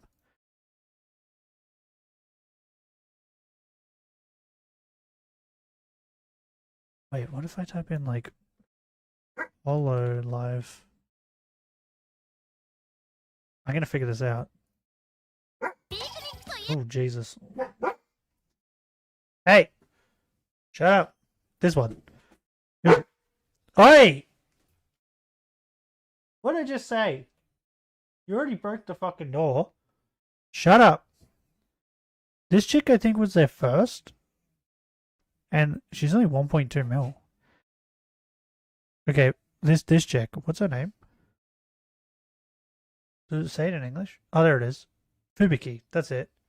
I thought maybe Fubuki could be up there. She's 2.5, so she's more popular than Miko. The other one I'm thinking is like Subaru, maybe? Subaru hasn't hit 2 mil yet. What? But like, she's one of my favorite Japanese ones. How? My fellow duck. How are you so... Okay, there's way more. Oh, there we are. Maureen. 4, bro, she only hit 4. Okay, forget that. I thought that they were, like, the next closest hadn't even hit 3 yet. Oh, how to forget about Corona? Hey!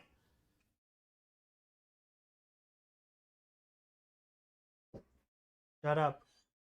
Enough. No one cares. Corona hasn't even, like, hit 3. Bro, this is crazy. Like, the ones that are popular, like, Marian's at 4, nearly. And then Guru's nearly at, like, 5. And then the next closest after that is, like, 2.7. I guess, I don't know, that feels really weird, right? Am I the only one that thinks that's strange? Bro, they're all over a mil, though. That's crazy. Oh, Watami. I like Watami singing. She's possibly my favorite, like, Japanese singing of all her life. Oh, and Maureen. Maureen has some pretty good songs. I get why she's popular. Oh, she hasn't hit a mil. Oh, bro, I bet she feels like... Oh, she's gotta feel, like, so inadequate and, like, bad, right? Because every other one has hit a mil except for her. I bet that, like, plays in her mind. I think it's in the back of her mind at all times, right?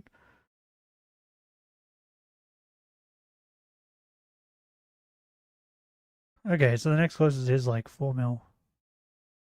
Bro, what are these? Devis. What the fuck is Devis?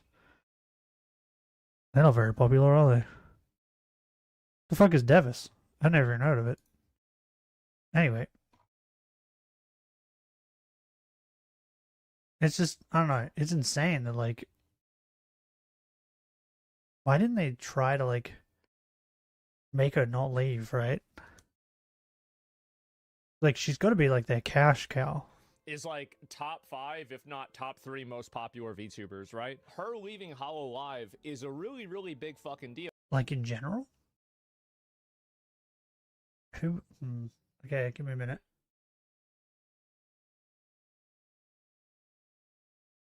In Hollow Live in general, I would say Gura is the number one, right?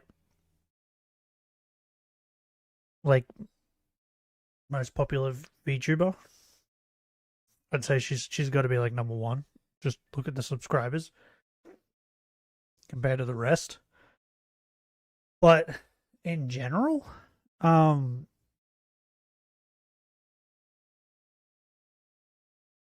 would say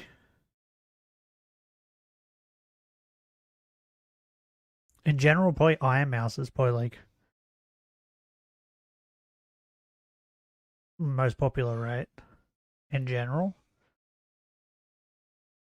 And then I would say Filian's probably up there too, right? Did you just respawn? What the fuck? Huh? I didn't know that was possible. What?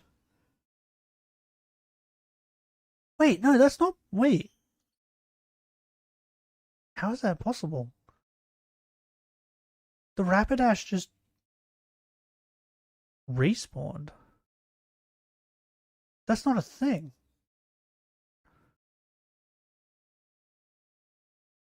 Because if it was, then people wouldn't have to go back to town and come back to shiny hunt this thing.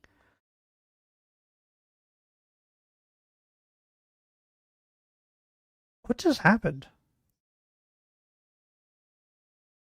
I'm pretty certain this thing doesn't respawn. That's the point why people had to check it and then go back to town and then come back and check it again.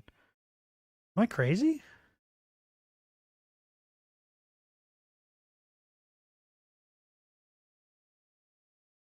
I don't understand what just happened.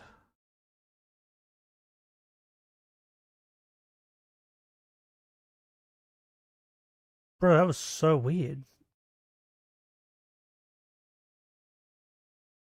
Like, that went against everything that I know about this game.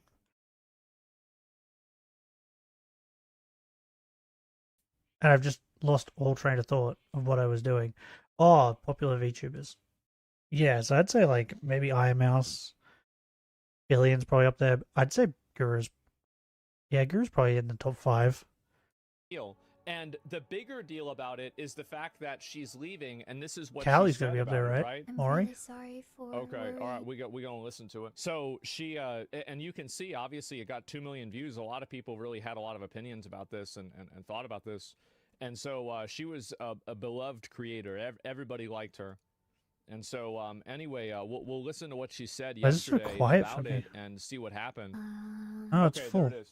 Hi. Okay, so this is Hello, directly what it was. everyone. Did she die? Yeah, kind of. It's me. Did she die? It's your boy. Laura, from Hololive English. Myth. I wonder if she's gonna As get of back no to her, surprise, like... she's probably nervous as fuck. Coming tonight, Yeah. and for wonder if she's gonna go back to her old... being here. Because like you can tell at this VTuber. point like it's over. Like you know it's over Yep. for sure. It's cooked. Bro, I knew it was over the minute, like, I saw important announcement. When I saw that, I was like, oh, okay, she's leaving, right? Simply because of the fact that, like, it's the same thing that's been happening to other ones.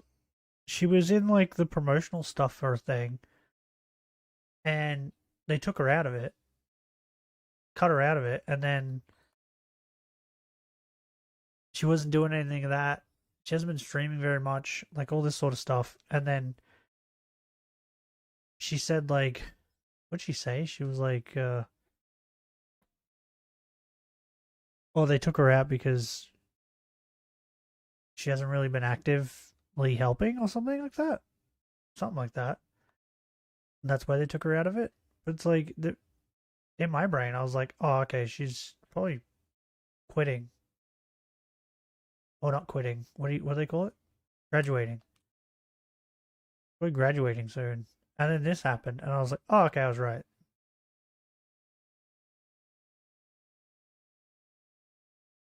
Like, I knew the minute I saw, like, important announcement. The thing that blows my mind is, like, this is, like, what? The 3rd? Or 4th? Wait, who? We had... the Orca girl. I don't remember what her name is. I think she said she had trouble with management. I think Amelia said she had disagreements with management. Fauna said she had disagreements with management. That's 3. Now Guru's said it. That's 4.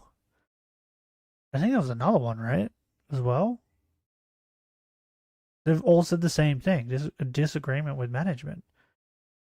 Like, what are they doing over there? It means a lot to me that you're here right now. Yep. I'll keep this short and to the point. Oh my god. Not I just spat everywhere. I just sneezed. I didn't cover my mouth properly. Holy crap, I spat everywhere. Holy shit. That was not good.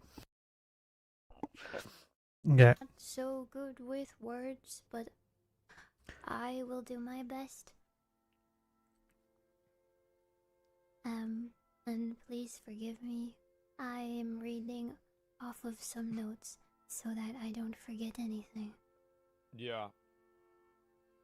Don't forget the part where you have to say disagreements with all, management. I'm really sorry for worrying you.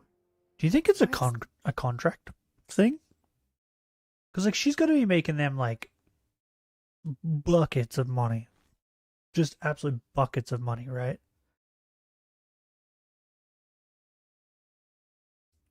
And you think it's like she asked for more money to make more money, and they were like, "No, you're not getting any more money." So she was like, "Okay, I'm leaving." Because like it's some of like the bigger ones, right? Because like Fauna was like over 2 mil, right?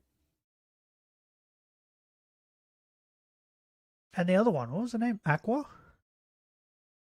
Is that what her name was? I think she had like 2 point something mil. Maybe that's what it is. They just asked for more money. Management said no, and then they realized that if they just went solo, they would make all the money.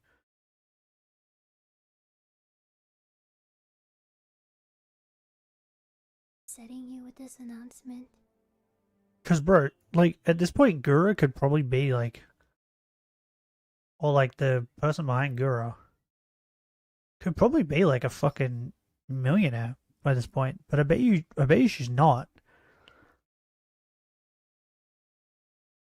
But she definitely could be with how many subs she has and probably how much super chats and stuff she gets. Because I was watching live, and oh my god, she hadn't even like it started. It was just a black screen. I think it was a black screen or like whatever it was. There was no noise, nothing for like a minute, and people were just super chatting like crazy. I was like, what the fuck is going on? Holy shit, she hasn't even said anything yet. Calm down.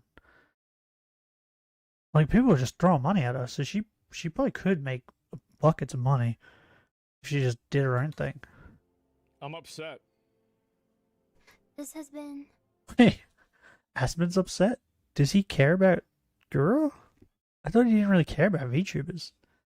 I know he thought it was cool that she was like, did the Dodgers thing and that, right? A very long time coming. But today, I am here to announce that I will be Is that an alpha? graduating from Yeah. Hololive on May 1st, 2025. So, real quick, graduating, this is like a term that VTubers use. It's a holdover vestigial term from like idol culture. Whenever a member of a pop group or like a like a celebrity group moves on beyond that group, right? And so it's like basically graduating and leaving. These are synonymous. It's the same thing, but it's just like a euphemism, right? Exactly what he said. My reasons being disagreements with management and company direction. That's crazy. That's exactly what I'm saying. We're Like, probably never gonna know actually the reason why, like what the disagreements were, etc. But I do think that like basically like her saying that like this has been going on for a while and it's been because of management, that's kind of a big deal. is he not going to bring up the fact that like the last like fucking 3 before her also said the same thing? Because like I feel like that's an even bigger deal, right? It's not just one. If it was just one person, it was like, yeah, disagreements with management, that's why I'm leaving. It'd be like, oh, okay. But when it's like 4 of your talents, or 5, I don't know how many exactly, and it's like not even like, it's April. And I'm pretty certain you have left. What does it even say? Can I even like Google this? How many is left since the start of the year? I think it's like 4 or 5. How many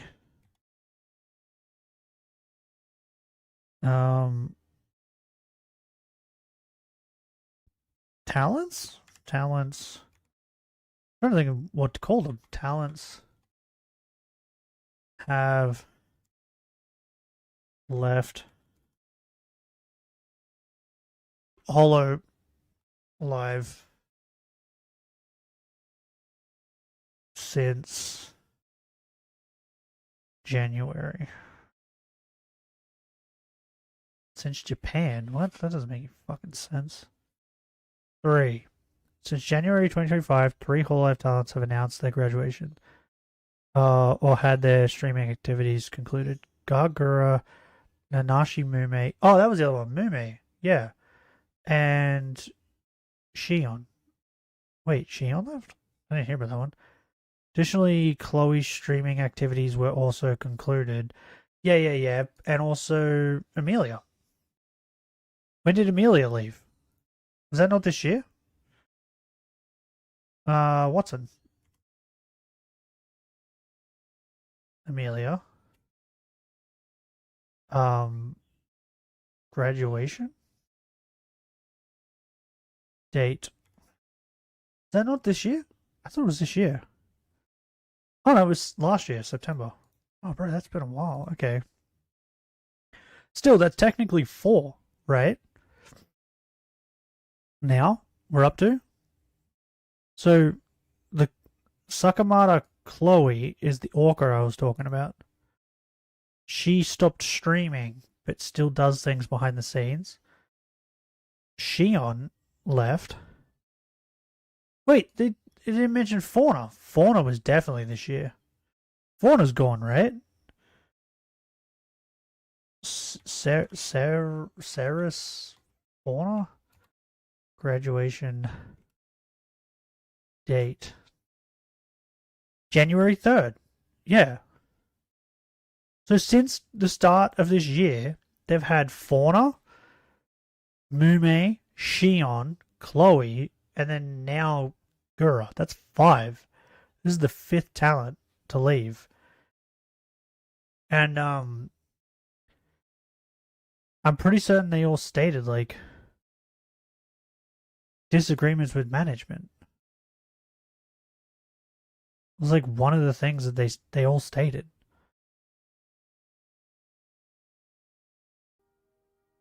Why is this such a big deal? I can talk about it afterwards. In September of 2020, such a big deal because she's the fucking biggest VTuber that they have. Yeah. Who I respect and admire. I had barely any streaming or singing and dancing experience before joining this That's a big deal. I know people like to be rude in chat. Everybody wants to be rude and obnoxious and just like be like a mean for like no reason. Wait, what? This obviously, I mean, she's got 4.5 million subscribers. Like 2 million people watch this. Like the fucking announcement on Twitter had 8. No way. That says 4.5. She got more subs after she said she was graduating. What? She's at 4.6 now. We looked at it earlier. 18 million views. Like if you're acting like that, subs. like you're just being a fucking asshole, right? I don't know why you would say that. Like you're just being a rude, stupid boomer. Honestly, like you're really no different than like your grandpa that's asked you to like turn down the Game Boy if you're playing your Xbox. Like just stop it. Just stop being an asshole. Stop being a dickhead. That's the other thing too, right? You've come into chat. They've come into his chat and they're like, "Why are we watching this? Who cares?" Right? You don't have to watch it. You can leave. Like, Asmon isn't forcing you to stay there to watch it. You can leave. That's what I don't get about people. I don't understand. Like, I've never once gone into anyone's stream or on someone's video and watched it and gone, I don't like this video. I need to tell them that I don't like this video or I don't like their stream. I just leave. Because, like, unless you're going to explain why you don't like the content, just don't say anything. It's a different story if you're going to be like, hey, I don't like it and this is why. But if you're just being an a-hole, just be like, I don't like this. It's cool. Like, it's just stupid. It was It's just so fucking incredibly cringe. exciting, but also very intense and unexpected to be suddenly surrounded by so many eyes and expectations. I remember there being many days where the stress was so overwhelming that I... Yeah, and the other thing too, like, you also got to remember that she, like, blew up. like her, everyone else in her like what would you call it, generation? Yeah, her gen. Like took him a bit to get to like a mil. Guru hit like 2 mil on in like the week that she debuted or something. It was like insane how quick she grew. She went from like being new to just like the top talent like instantly. So you can bet like the higher ups at Hololive probably were like, hey, you need to do this. You need like had way more demands for her than the other people in her gen. I couldn't eat or keep food down. Yeah. But the continuous support and patience of my wonderful community helped to lessen that feeling and pushed me to go on to do things that I didn't even know I was capable of. I am so lucky and so thankful for each and every one of you, to the opportunities given to me, and not gonna for run away. the almost 5 years we've been able to spend together. It's only been 5 years? I thought it was been longer than that. I love singing for you and performing for you on stage or in my bedroom. Guru's another one that's You helped really pull good me at out singing. of my shell, and I went off from being too scared to sing alone in my shower to singing live in front of hundreds and thousands of No, people. I remember that. When I think about how many of you I've been able to connect with, it brings me so much joy. It's been an honor and a dream come true to be your shark, your Goopa. With you, I've been able to achieve what I thought for a very long time would be impossible for a girl like me. No, I don't know anything inside about this. To feel I have a no part idea. of something. It's not like and to I belong. have like some like inside details or Yeah. insider knowledge. What? Why would Asmund? Why would he have insider knowledge? Wait, he doesn't. What? I don't. Why did anyone think that? That he knew more than other people? He wouldn't know shit. He barely interacts with VTubers. Like what we're seeing now is like the extent of his interaction with VTubers. So someone thought that he would have like insider knowledge. It's insane. Wait, there was an alpha up here, right? Yeah, he's still here. I love being an idol and VTubing. Yeah. And watching all of my senpai, Kouhai, and the entire VTubing community grow into this amazing, colorful, and successful world. I Wait, love where the did the- banter we've shared over the years. Where'd he go? I love Oh, there your he is. clips and compilations, your cosplays, fan art, every single bit of it. I am so lucky to have been loved in such a way. Bro, the animated thing that they Those of you did, that sat and fretted the like crazy animated thing that guy did, where like I think Ina was like the bad guy, and all the rest of Myth were like fighting her, was fucking awesome. Oh, my mother's ringing me. Give me a minute.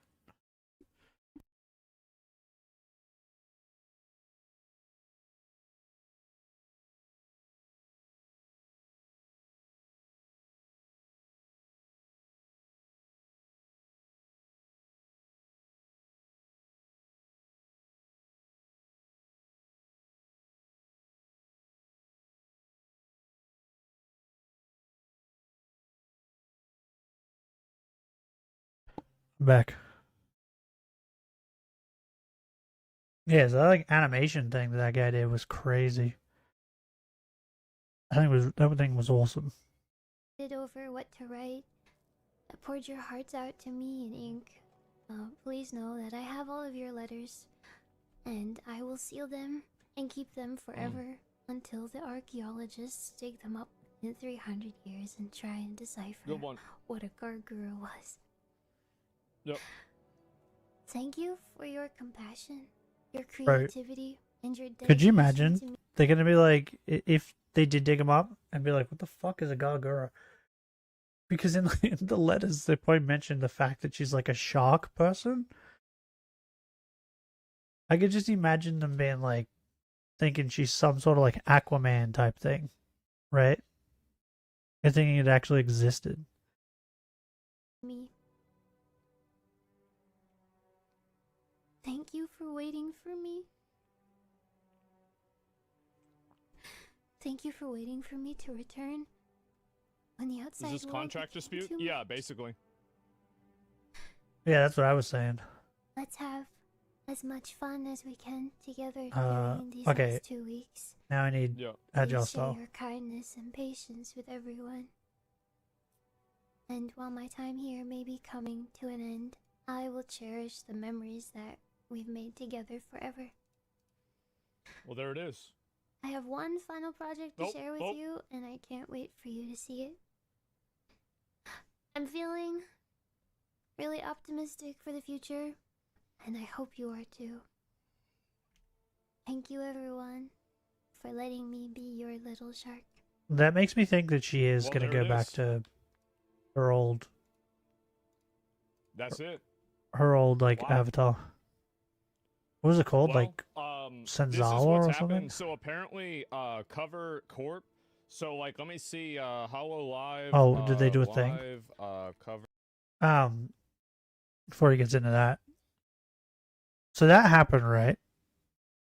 And then of course, like, people kept streaming. But whenever like someone announces a graduation, I avoid watching. Wait, didn't I kill you? What? Okay, that's confusing. Yeah, I avoid watching any of the other talent streams afterwards.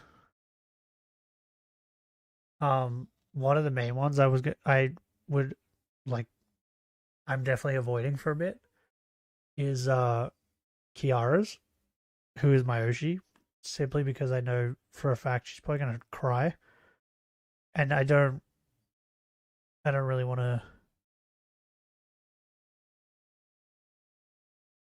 watch a stream and listen to her like crying, right? Because it just makes you sad. That makes sense? Because people are going to bring it up, right? They always do. Because I've been watching them long enough.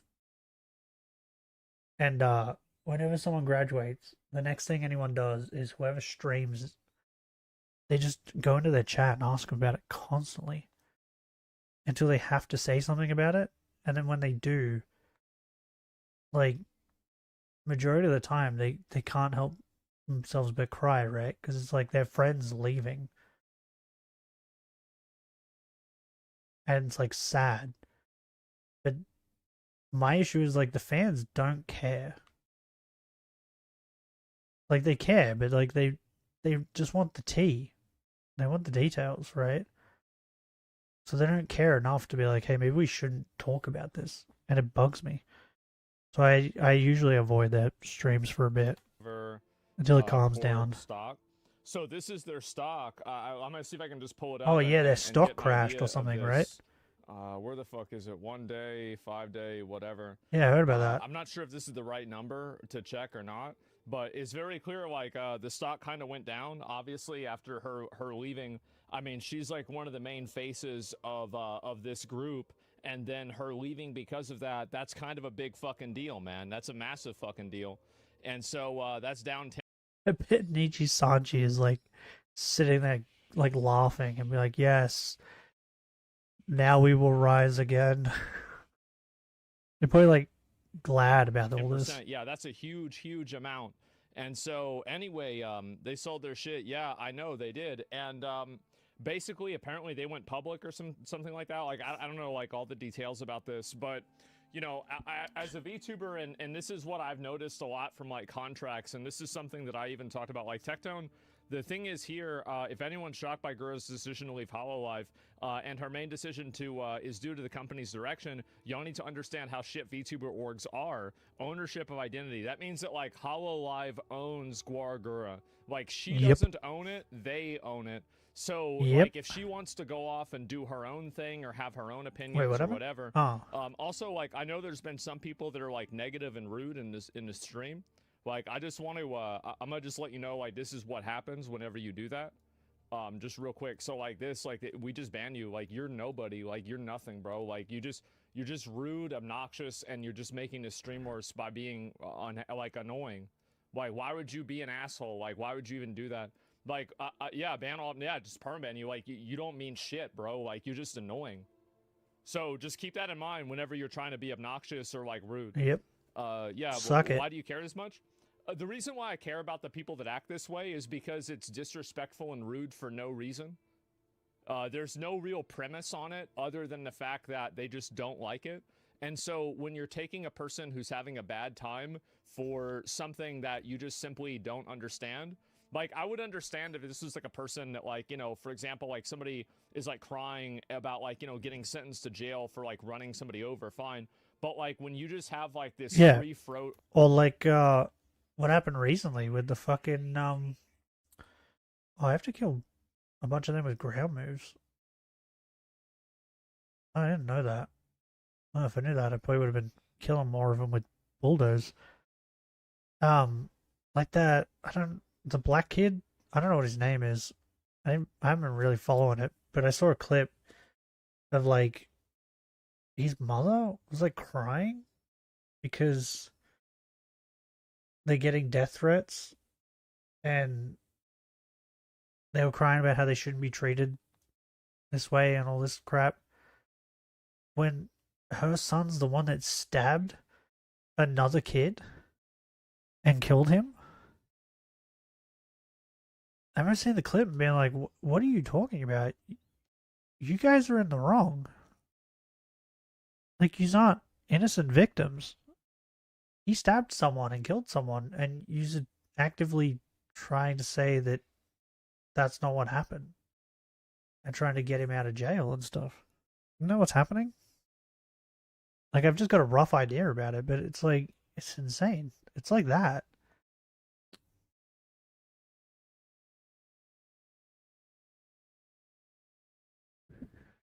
It's like the same sort of situation. Like, I don't feel bad for them at all.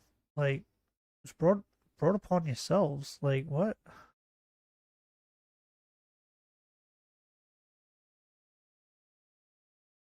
It's like apples and oranges, right? Did I just hurt myself? Free floating, like just a hostile, unpleasant energy, and you're putting it out in the chat every time that you see something or somebody that you don't like. I don't want to have that in my stream. Yeah, they're just nasty for no reason. It's not useful. It doesn't add any value to the stream. That's all you do? Well, if it's all I do, then that's fine. But then we'll go watch somebody else. But the fact is that the majority of people are not doing that. And so if that's all I do, you would expect more people like that. But there are a good amount. It's crazy to be that disrespectful for no reason. Yeah, exactly. It's just there's no reason for me to. Wait, are they trying to say that Asmin is disrespectful for no reason?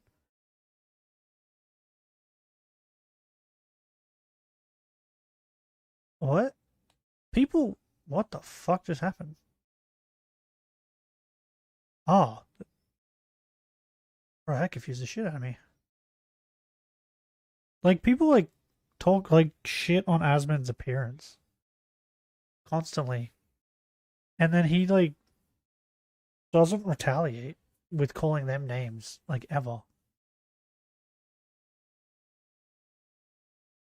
So, like, whoever said that was, like, fucking, they clearly don't watch Asmin. To do that.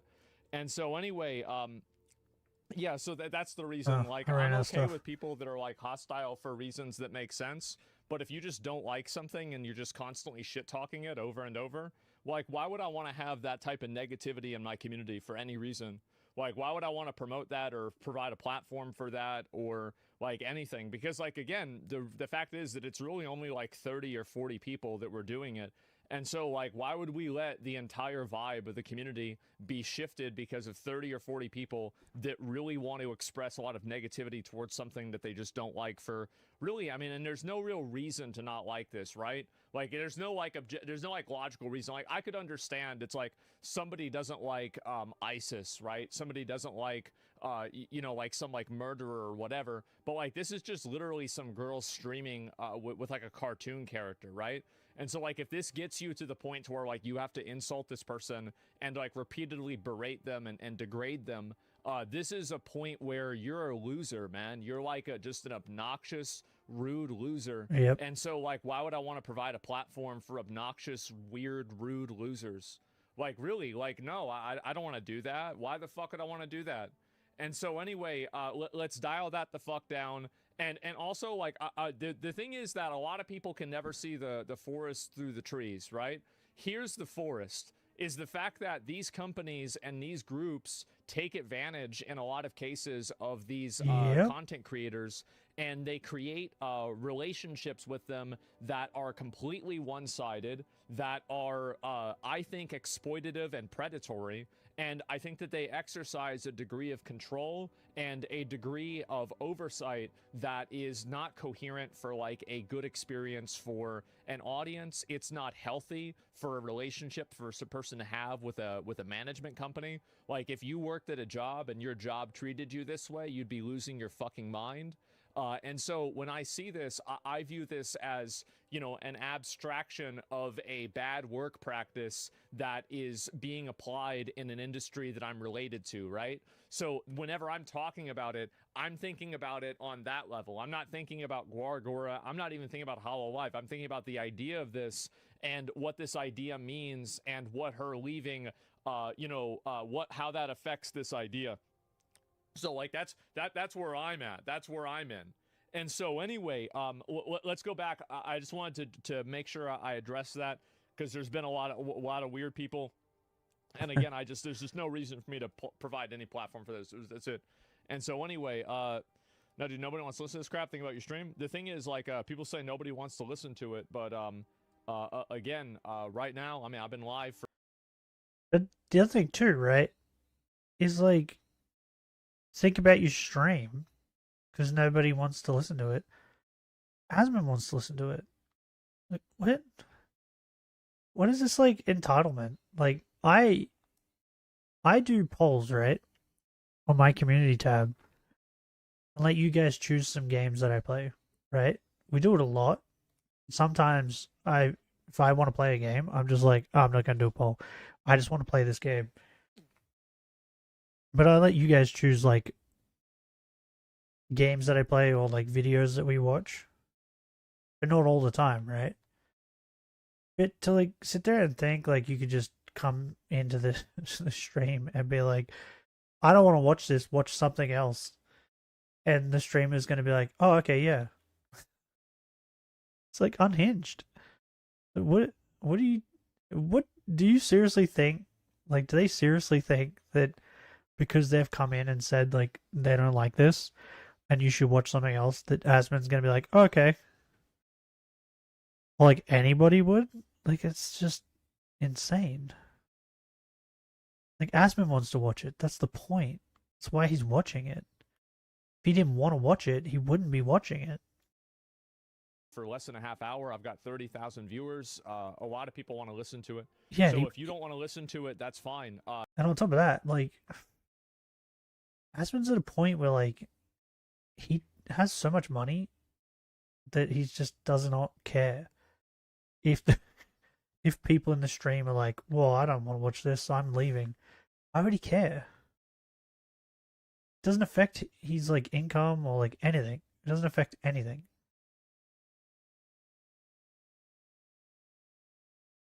It's insane. Then just go listen to Yay, else. It's okay. Simon, how's it going? Like, it's not a big deal to me. And so, yeah, I do. A lot of people do. And also, the thing is, too, is like I don't even know why you would say that. Yeah, you're not even watching here. some You don't Asmon. contribute in the community. The only thing you contribute is just being rude. And so, first and last message, bro. Like, why would I want to deal with that at all? And so, anyway, yeah, it's just a very, very weird dynamic. And so anyway, that's the way I see it. Why am I crashing What have you out? been up to? I Nothing? am because Good, bad? there's just a lot of people that Feeling are crunchy? hostile and rude for no reason. And so like Just woke up? because like this is a Fair enough. problem that I have with like my community and Why are you crashing? What is wrong with people, bro?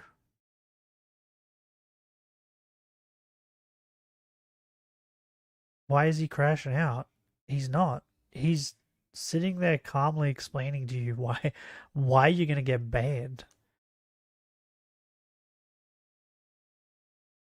How is this crashing out? What's wrong with people?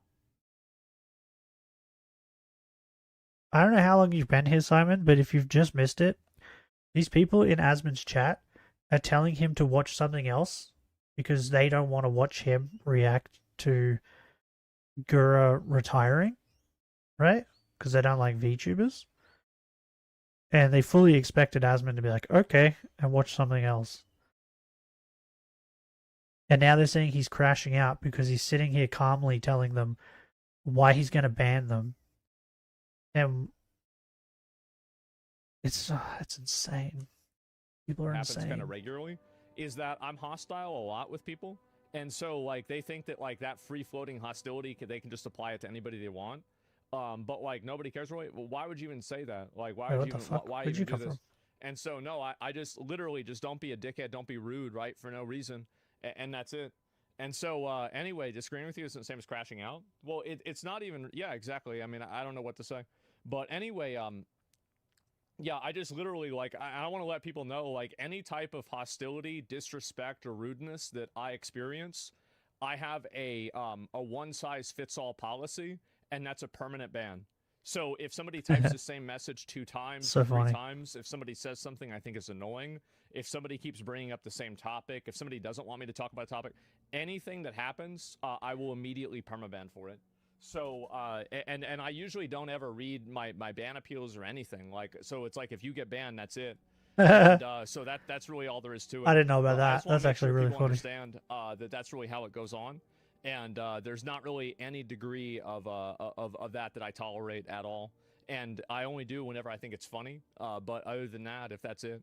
So yeah, anyway, I feel like we talked about this for a while, and it's just weird at this point. Okay, 11. So anyway, yeah, those. mods, just for right now, just go and anybody who's being weird or rude, just permaban all of them. Yeah, just go and permaban all of them. Purge! I feel like we haven't had like a Purge them. cleanse in people like this for a while. So yeah, just anybody who's being rude, You've done even nothing today? slightly, even like 1%, just permaban them. Get them out. Sounds sad. I don't want to deal with that. Yeah, Stalin purge. Exactly. You missed my explanation at the start of stream, Simon. Why I've been gone. I've been very sick. I've had multiple kinds of sick at the same time. It's like a rough explanation. I had 3 sicknesses at the same time, and then I got a 4th. Yep, Stalin purge. Get them out. Weird community, and I don't need to have it. I don't need them. Pew, pew. Nobody does. That's why they're here. And so anyway, so that's really it. You should, but with politics freaks, once you only react to politics stuff, no, it's not that at all. But What? anyway, yeah. So that's really what's going to happen. And we're gonna remember this damn You got ban. COVID. At the end, yeah. After being sick with, I had the flu. Then I got a stomach bug at the same time. And then because of that, I got an infection. And then I went to the doctors. And then when I was at the doctors, I then got COVID because I went to the doctors and someone of the doctors had COVID.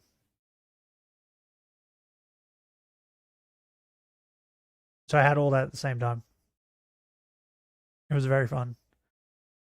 I did catch up on reading my manga and manhwa.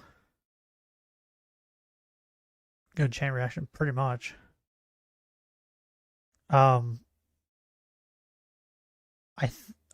pretty certain that is the worst I've ever felt. Like, ever. I wanted to die at one point. I felt so shit.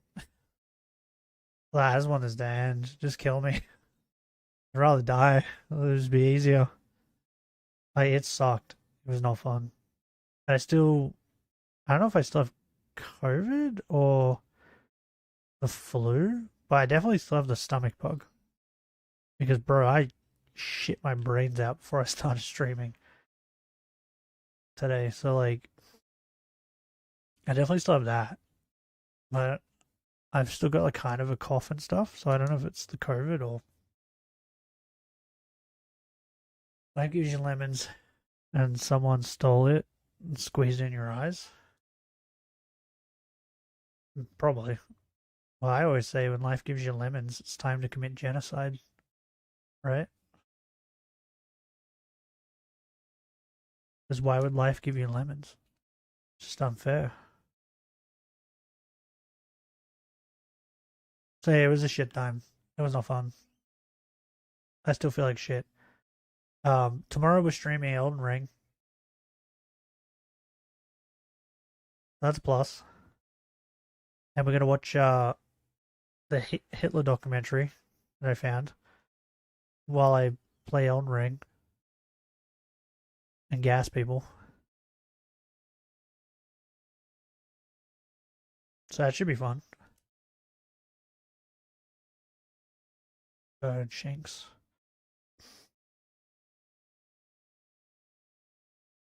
Yeah, and there was times where I was like, I should post something and let everybody know. Are you doing an Elden Ring? The perfume only run that I started. We're continuing that. And I'm gonna watch a Hitler documentary at the same time. Because tomorrow's Hitler's birthday. And I thought it'd be funny. Continue. Yeah. We started ages ago. The perfume only run. So we're only using perfume.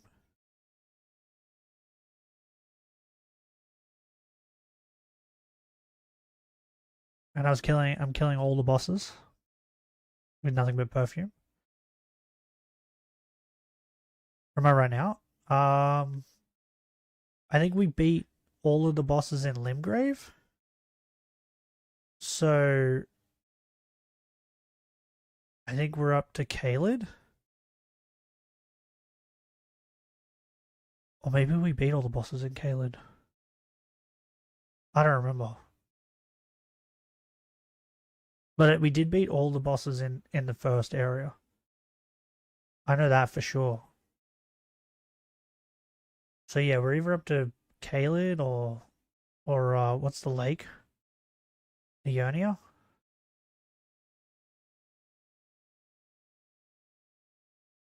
We're up to one of them. And it is technically the second area. Nah. I always go Caelid after I get through Limgrave. Simply because it's, why the fuck would you want to come all the way back down to Caelid when everything else is up the other way? You know what I mean? So you should just like beat all Limgrave, work your way over to the right, beat all that, then you don't have to come back.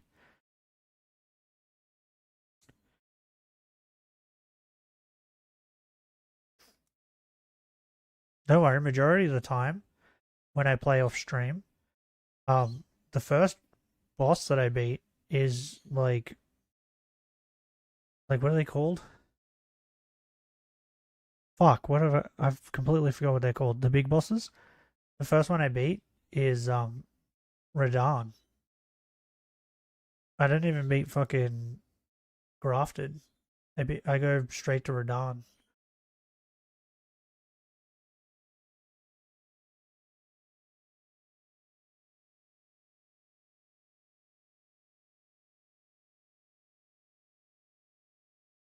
But yeah, we're doing that tomorrow.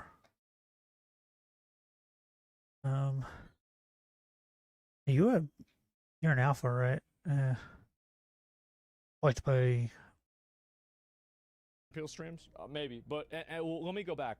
I've been distracted like by a lot by this, and it's like, what am I doing getting distracted by this? Like, most people don't give a fuck about this. Let's move on.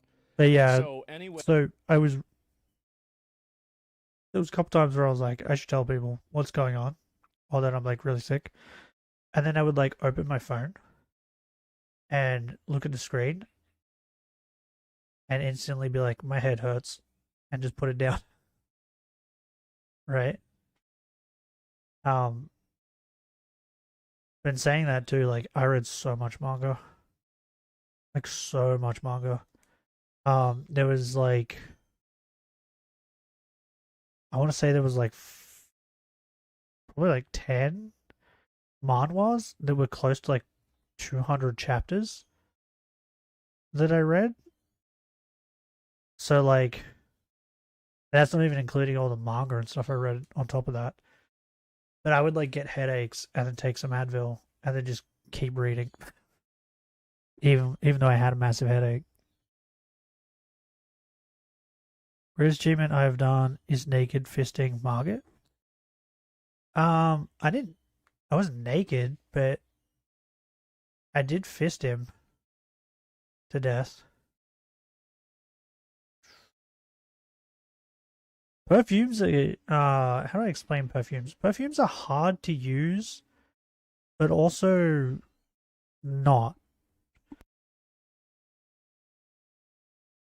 Like, I don't know a better way of explaining perfumes.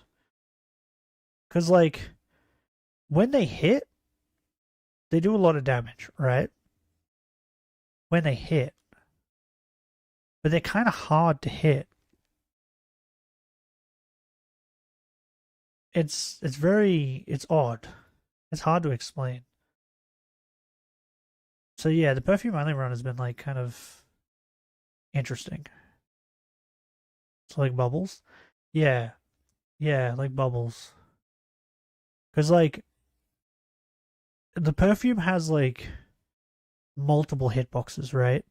So you can get like multiple hits with it, but it's very hard to hit him with all of it.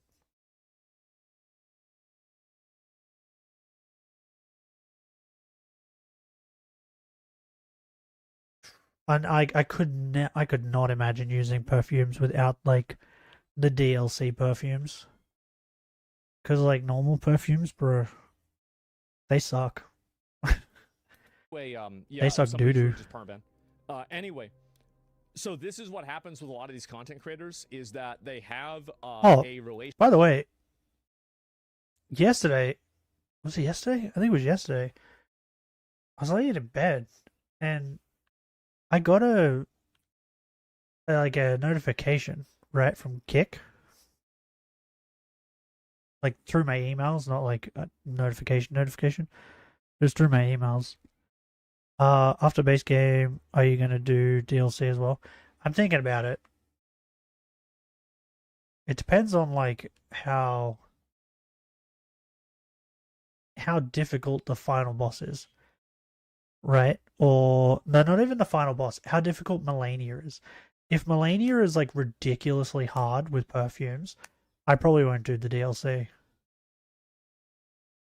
Because like if I struggle with Melania that much with perfumes, there's no way in hell I'm gonna be able to beat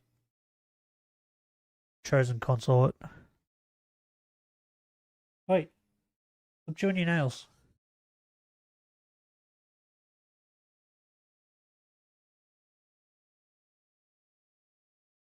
Yeah, like so there's probably no way I'll be able to beat him if I can't beat Melania.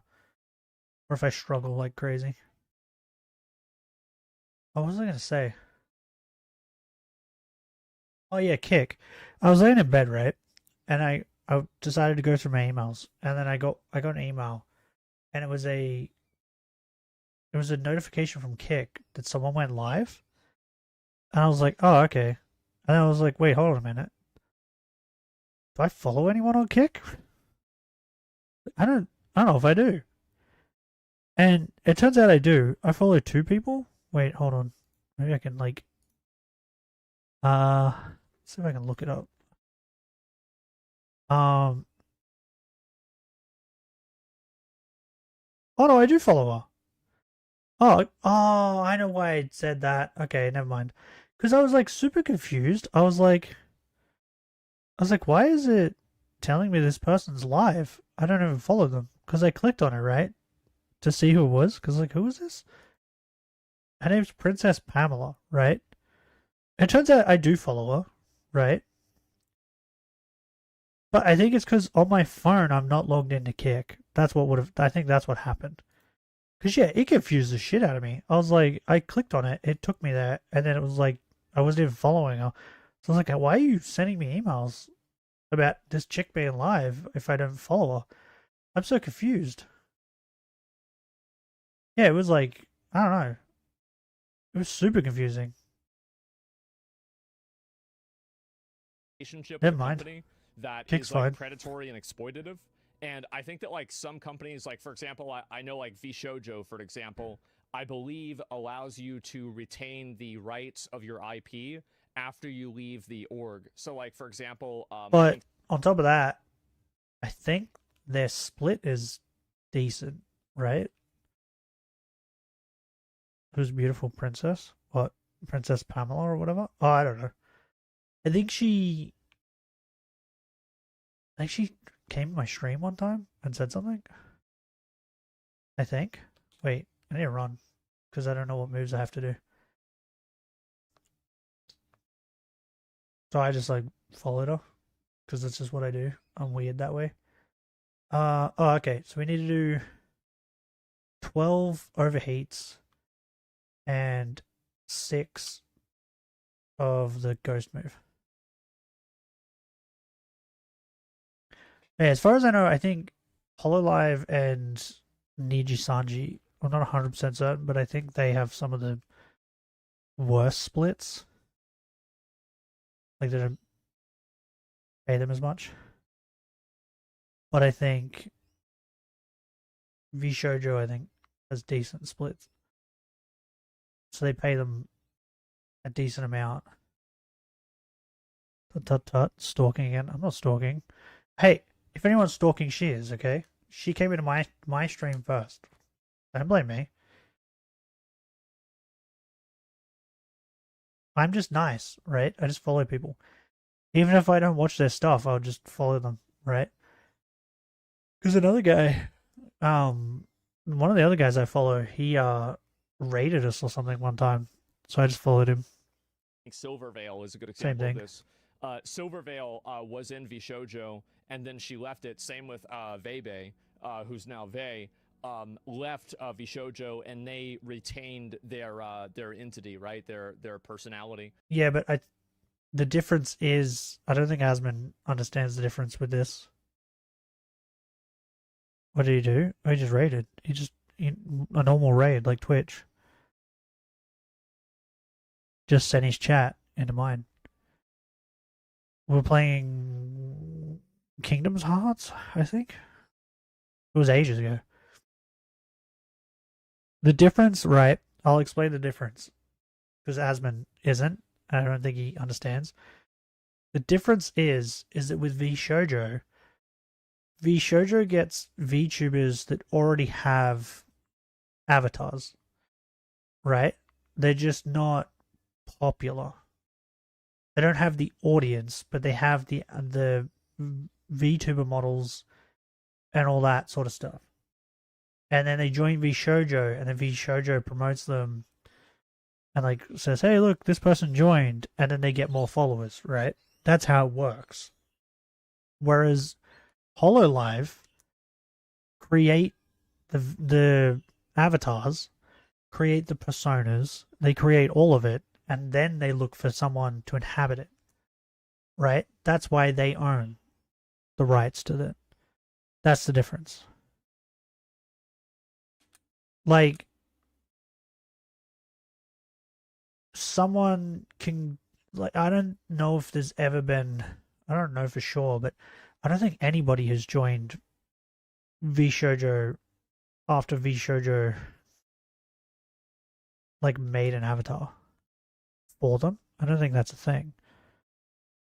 Like, the person typically has their own thing. That's why when they leave, they're allowed to keep it because it was theirs when they came in. And so that's a huge W for VShojo, right? It's a good thing that they did.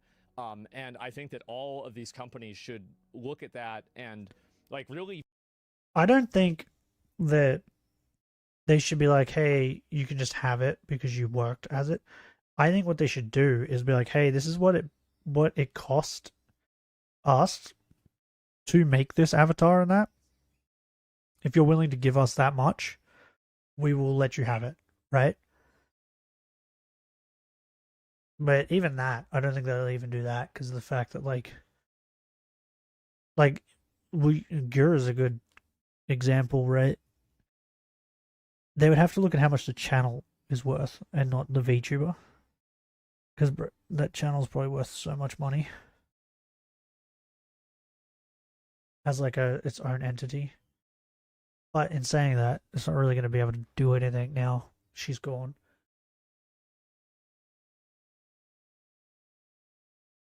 But they should at least like have talks about like, hey, if you give us so much money, we'll let you keep it.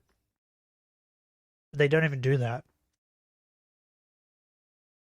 They're just like, hey, you're leaving? Okay, well, this is ours, so fuck off. VTubers are people. They're not cartoons. They might play a cartoon, but they're not. And they should be treated like people and not cartoons and not comics or drawings. And I think that a lot of these systems are really holdovers from, like Japanese idol culture maybe, or some other form of exploitative practice. And so, like I said this but myself, compared to traditional orgs and streaming agencies, VTuber-centric orgs are often exploitative to say the least. This seems to be a vestigial function of the idol management groups primarily. You added a can of hell to your duck? What do you mean? That's mother, bro. That's mother energy. Google it. It's the greatest. Australian energy drink. It's the best. I drink one every day. That's how I start the day off, with a can of mother energy. Even when I was sick, I was still waking up and drinking one. Which I probably shouldn't. But I couldn't help myself. They're just too good. Primarily in Japan, so Mother is calling, bro. As the YouTubers realize they have other options now. The fact is that VTubers make the org doesn't make the VTuber. And I think that the more indie VTubers you have, and indie ones are the ones that aren't part of one of these big orgs, the more of them that come out and that are successful, the more that will be proven. And so I'm very happy to see this happen. Bro, we can have what? We have a can just like that named Hell. Okay. Well, it's not. It's Mother, okay? Get it right. Mother Energy. Too cold dripping mother, you know it. Bro, I suck on my mother every morning. It gives me so much energy. Slurp that down. I slurp my mother down. So much energy. In a way, because it shows that the tide is turning, and you can have people that are really well known who are willing to throw in the towel. It's a great rather name. than continue to be theoretically, I mean, we don't know the details of this, but exploited, put in places that they don't want to be in, made to feel uncomfortable, etc. So yeah, I find this to be a very, very good thing, and I hope it continues to happen. I'll tell you about that, right? Yeah, I'm under the impression that like she probably asked for more money. Because like I don't know how many views she gets on her streams. But like I don't know if like her announcement video was like a special case. But the amount of super chats that came in while I was watching that was insane. Like she would have made it only goes for 8 minutes.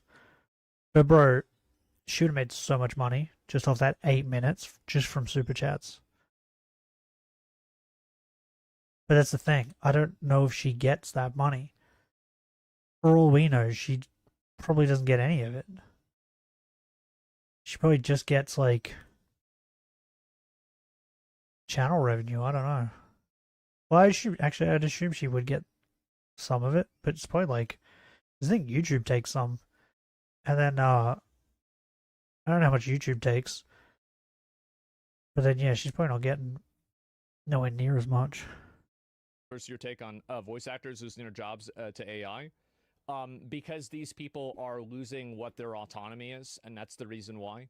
Yeah, it's really just that. But yeah, I'd simple. say it's probably over voice money. actor stuff is a lot different, And also, My assumption is it's over money and it's over traveling, right? Because as far as I know, Gura lives in America, right? And like you could just imagine having to travel to Japan like constantly just to record things in a booth in Japan because they couldn't be bothered to do it in America or something. I don't know. I gotta eat. Okay. Well, after this video is done, I'll be ending stream, so you better hurry. because they're not attacking their audience. That's another really big reason is that you know, you never have one of these VTubers go and like say a bunch of negative stuff about their audience. I think that's a huge reason. It's like if you want to keep your audience and you want to keep a personality or whatever, it's a gotcha. Yeah, I think that the way that the person structured it, it's polite enough for it to be a conversation. But that's really what it was. Why doesn't she keep streaming independently? So the funny thing about that is that's what's happened. Is that let me see if I can find it here. Is that this is what's happened? Not now, but just a second. Okay, so this girl, Doki Bird, used to be a personality. Oh, he's just talking about her. It's pretty certain. If I sub to it, it popped up. Like Gura, and all that. I watched them all live, and then I subbed to Kiara. I think Kiara and Callie I subbed to. And then I subbed to Gura and all that afterwards. But because I subbed to them, it brought up Gura's old thing.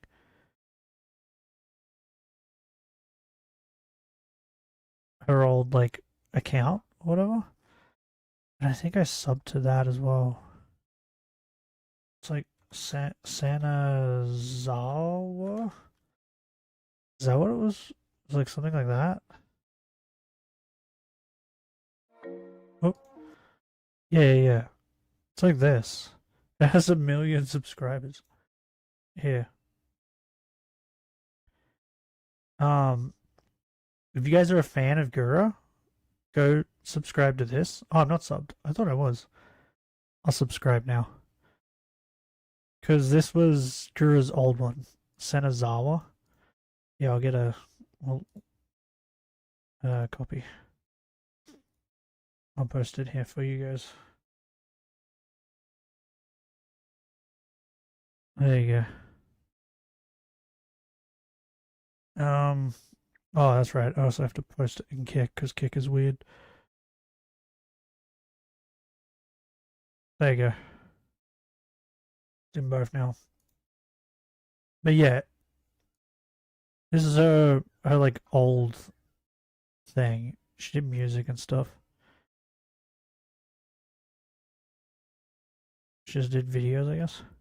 But yeah, if she's gonna go back to like live streaming, it's probably gonna be here. Does her Twitter even work anymore? I don't know. I'll check it after stream. But yeah. Previously in another like VTubing agency like HoloLive, and it was called Nija Sanji, and she was removed from Nija Sanji, or she left. I don't remember like all the details. And Nija Sanji had pretty much everybody who was part of the group around her, like pretty much all like act like robots, saying the same thing, doing the same thing, so they could look like they were like stronger without her.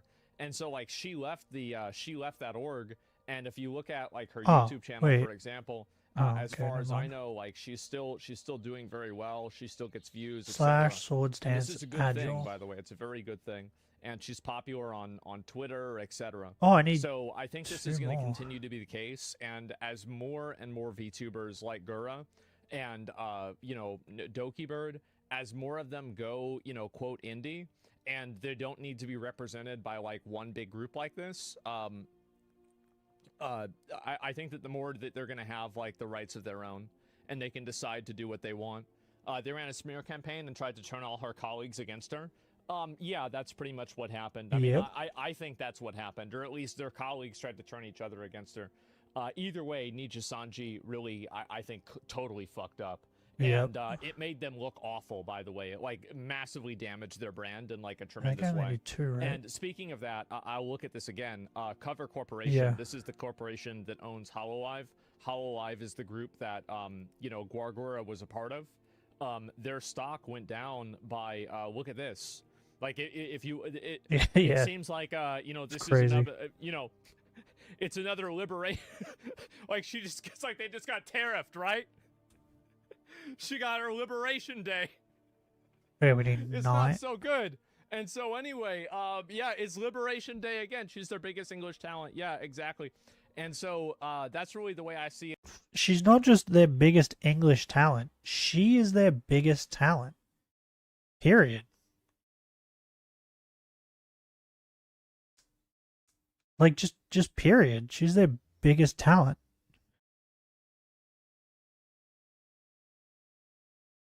Like, that's why. It wasn't just English. It was Japanese, and everywhere else also liked her.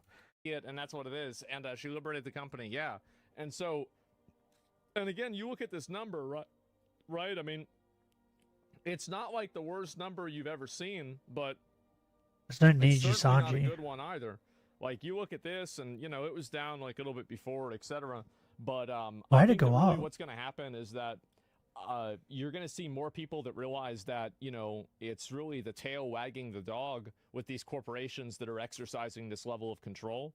And I think also audiences, in a general sense, are not fans of it either, because the way that these people are treated is very inauthentic and it's artificial. And I think audiences can sense that, and it's off-putting to them. So I think we're going to see a lot more pushback from this and a lot more negativity.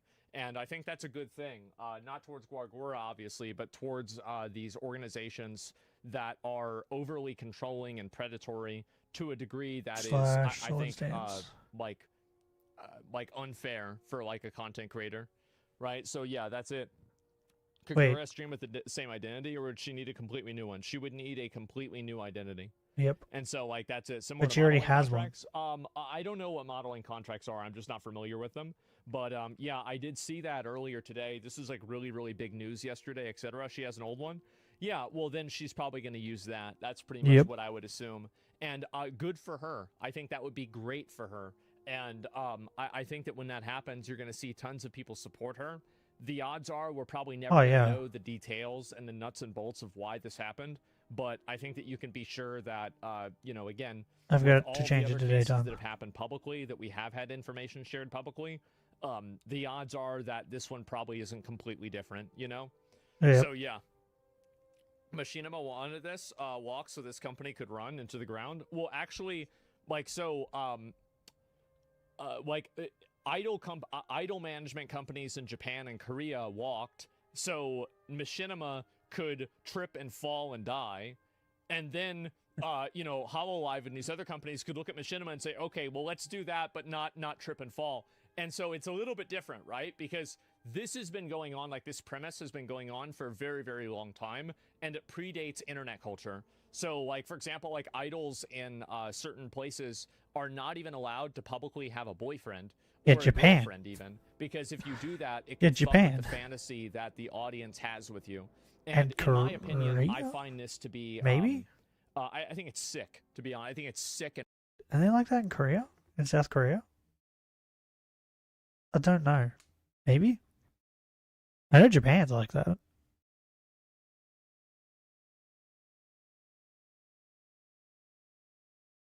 Maybe.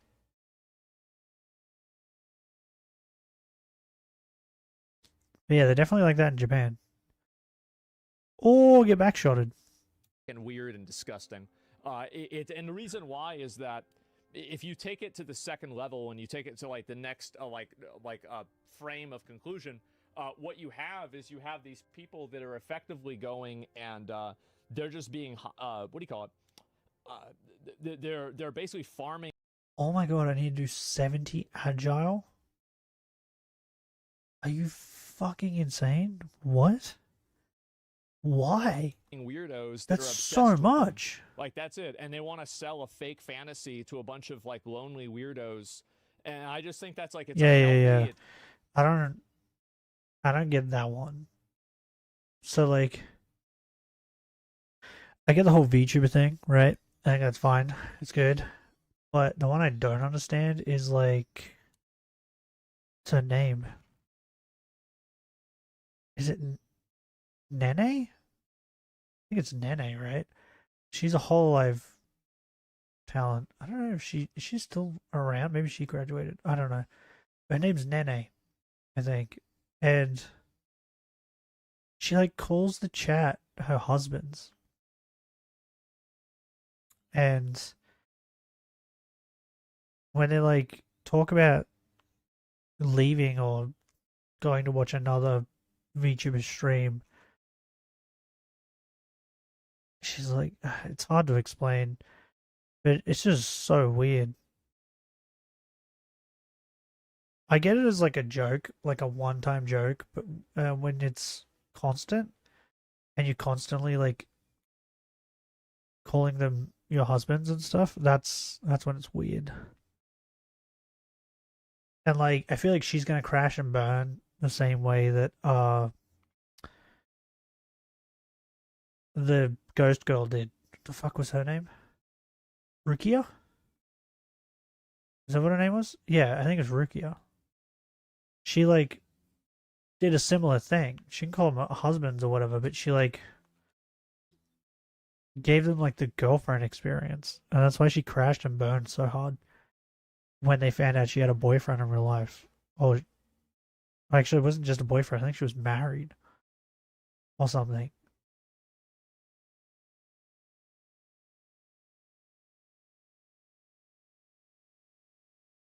And I feel like anybody who does that is it's just gonna end up crashing and burning.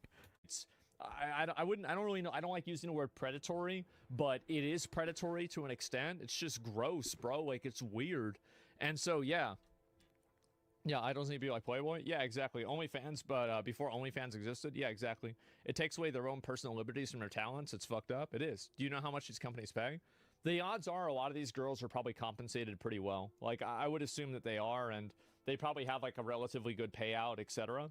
Yeah, but like in comparison to how much she could be making, probably not.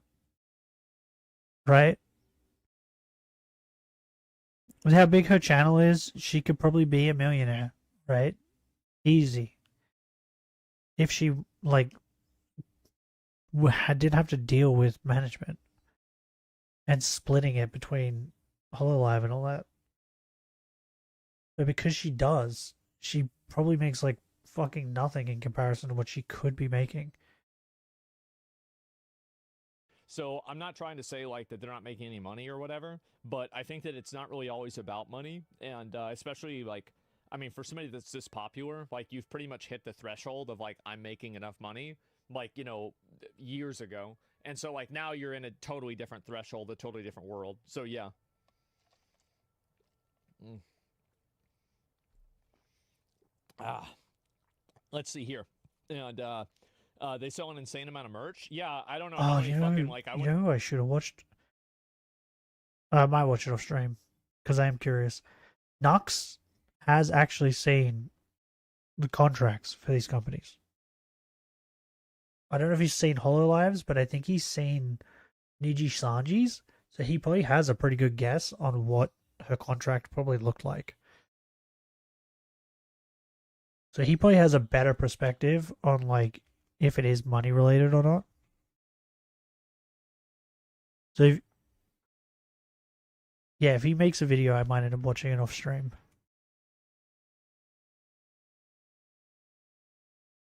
Because I don't think she was making nowhere near as much as what people think she probably made. Went to an anime convention, there was like 10 people walking around with Shy Lily merchandise on. So like, yeah, it's super fucking popular, but that's really at no dating, Asmon. Well, again, and you have streamers like, and this is the thing is that like, especially early on, and even girl streamers have this problem. Have you guys ever seen like a girl streamer that gets a boyfriend and then like immediately a lot of her like donators or you know, sub gifters or you know, like even her viewership at a macro level drops massively. Well, the reason why that happens, here's the reason why. It's because these people weren't giving her money. They were giving her money with like the weird mentally ill hope that maybe if I do enough of these things that she'll notice me and she'll have sex with me. That is actually like, and a lot of people don't want to say this, right? Nobody wants to say this. Or like, but that actually is how. Or like even like not even like just that have sex with them, even to the point where they're like they'll fall in love with me and we'll be together forever, and we'll get married and have kids and all that. Like it goes further than just having sex.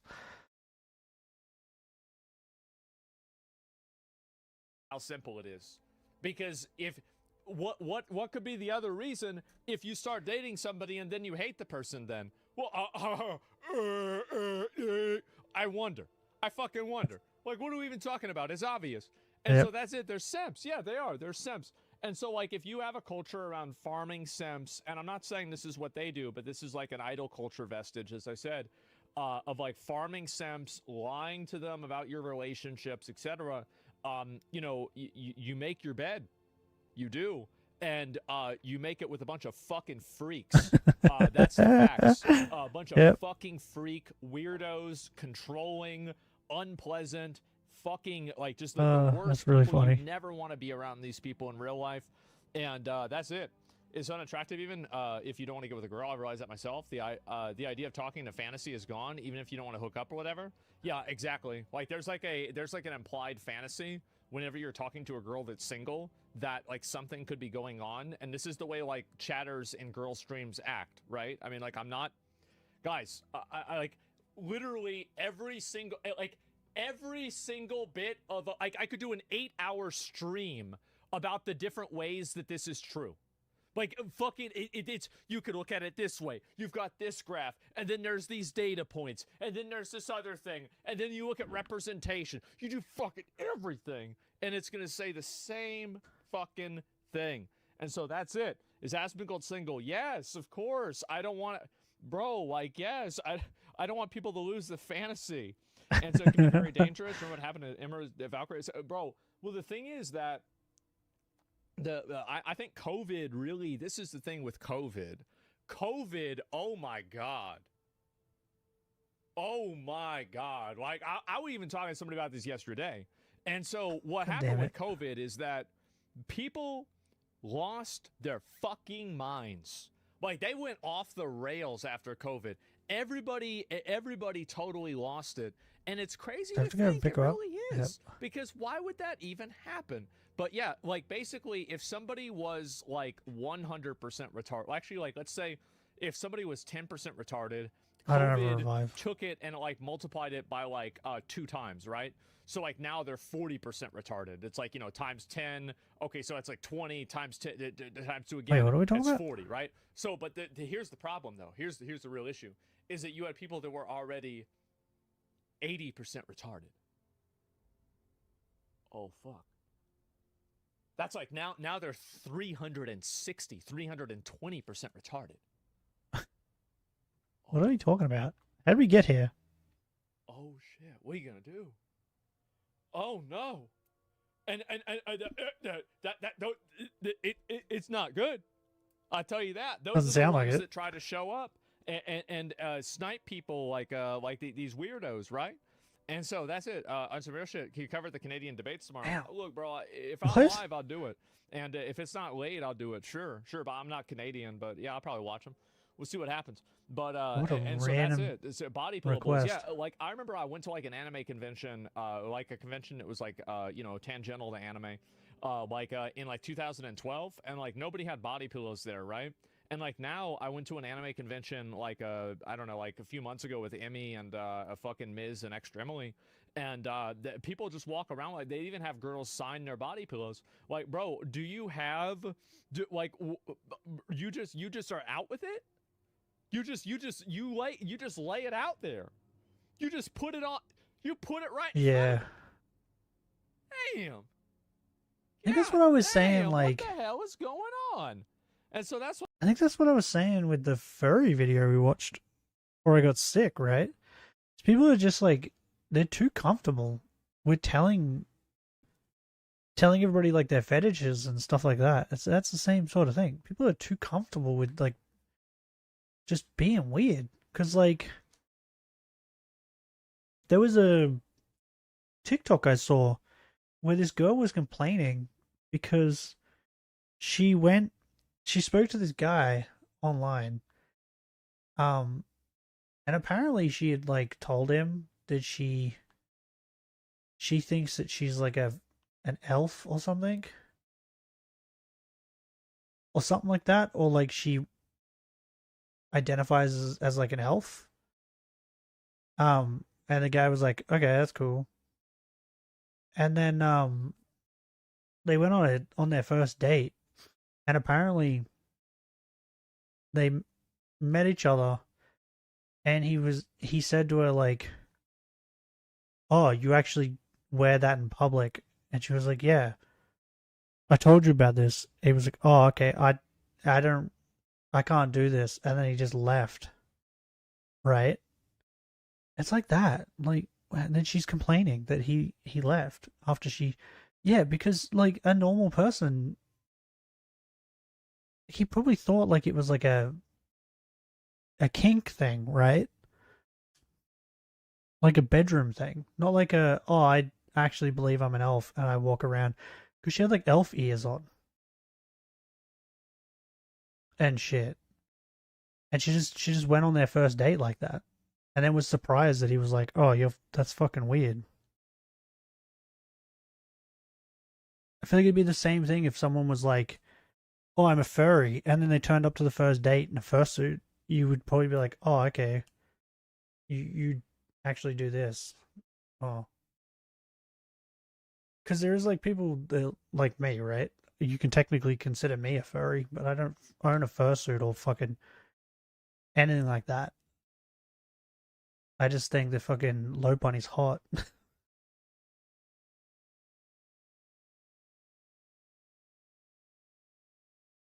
But like, I wouldn't be caught fucking dead going outside in a fucking fursuit That's like what I that. think. And so, yeah, if you call the Yeah, COVID people are too pandemic rise comfortable. of the Gooners, yeah. And so this is really Oh, like maybe COVID like destroyed people's brains and their ability to think, maybe like melted it. So now they're like, "Yeah, this is normal," right? Maybe that's what it is. Wait, isn't there normally two over here? Oh, whatever. what's happened. I wanted to talk about this and get into it, but I totally support Gura. I think that she's a great creator. I've seen a number of her clips. I'm not really a big. Honestly, I'm gonna be real. I don't watch streams, bro. That shit's boring. Who the fuck would watch a stream? But the fact is that I see clips here and there, and Oh, that's hilarious. like it's good. I mean, like, So like, I'm 50-50 with that, right? So like, I watch Asmon's videos like this, right? That are clips, or like clipped from his streams and made into videos. I watch this, right? But I don't think I've ever. Oh no, I have. I watched his Johnny Depp stuff. But is that like was that like these full streams? I don't even think that was his full streams. Because they each one only went for like an hour or something. So maybe even that wasn't. Like I don't think I've ever watched his like full streams, right? But Kiara, on the other hand, right? Takanashi Kiara. I will just chuck her stream on and watch it. Or if I can't catch it live, I'll just watch it afterwards. I'll watch the VOD afterwards, right? But yeah, I'm more of like I'll watch video type thing. And if I do watch streams, I don't typically talk in the chat because that's not what I'm here for. I mean, not her. I'm just talking about everybody, right? I mean, what the fuck? I gotta play a video game. I get off stream. I play a video game. I get on Twitter. I play some turn-based combat on Twitter. And so, yeah, what the fuck am I gonna do? And so, Play some but turn-based for combat her, on like, Twitter. I think that what she did is incredible. The level of, you know, like the success that she achieved is, What a you know, great really way of saying that. respectable. It's tremendously respectable, and I'm glad to see, you know, like so many people supporting her, and you know, that's the way I feel about it. That's where I'm at. That's how I feel. You know. I get it. I understand. I'm gonna move. I'm gonna move this. It's up there. There we go. I can turn this back on.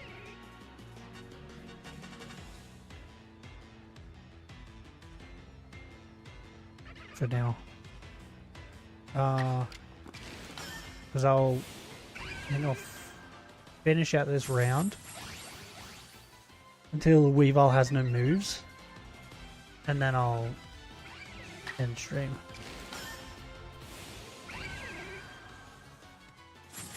Because bro, 70 fucking agile style moves, that's insane. There's way too many.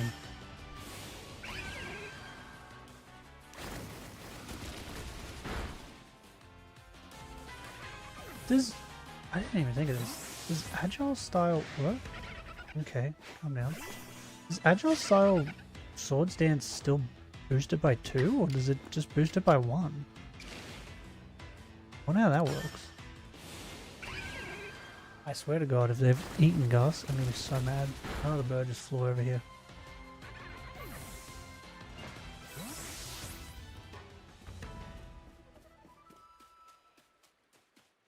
His web got all messed up yesterday. Because a leaf blew in it and it like ripped it apart.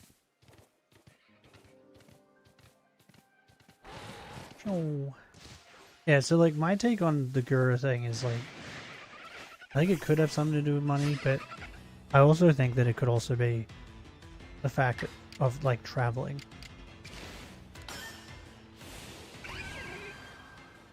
Because I don't just watch Gura. Like, I watch Gura clips. I watch Kiara. Mostly. And they all like talk about it, right? Like when they have to like fly to Japan and do things like that.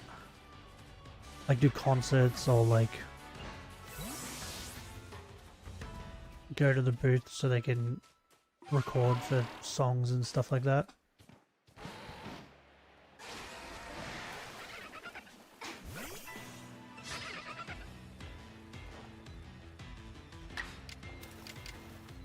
So like I assume it also has something to do with that.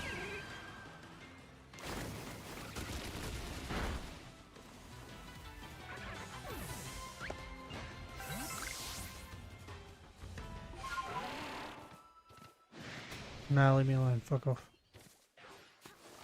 I want to see what's in this tree. What in the fuck?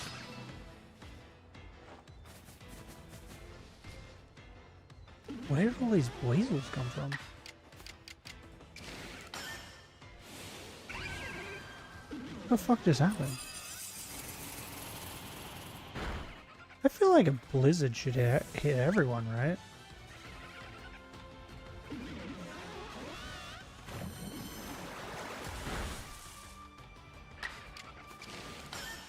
I don't know who I'm hitting with this. Oh, the floats. Yeah, makes sense. You didn't freeze him? Oh, that's sad.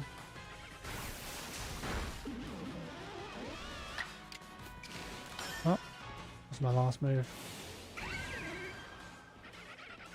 Get agile style, bitch. Bro, I did like nothing. What the fuck was in that tree?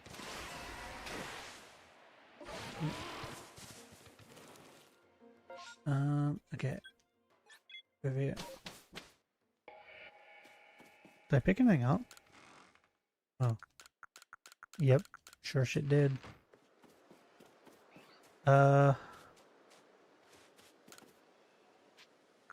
Yes. Oh yeah, that's right, I caught 3 of them. Does I have to evolve them? think. Okay. What? Why is Shinx at the top? Doesn't make any sense to me. That's confusing. Okay, we've defeated them. I just gotta see them use Bite and then evolve them. Okay. Bro, I gotta defeat so many more. What is that, like 13? Number you've defeated with flying type moves. Oh, okay. So maybe I shouldn't.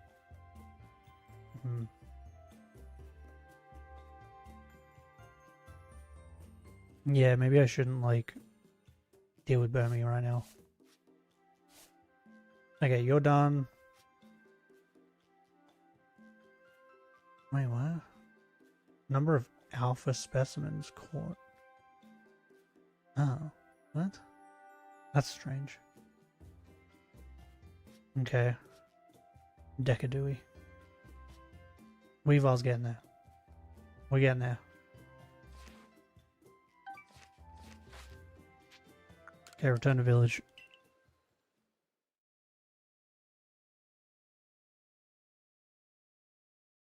But yeah, it's gonna be telling if, like, it's fine now, right? But if, say, in like a couple months, or like a month or two, maybe you gotta save it more than once, otherwise it doesn't work. If, like, I don't even know, in like a month or maybe a couple months, if another, like, talent decides to, like, leave, then that'll be more telling. Hey, Mr. Rat, how's it going?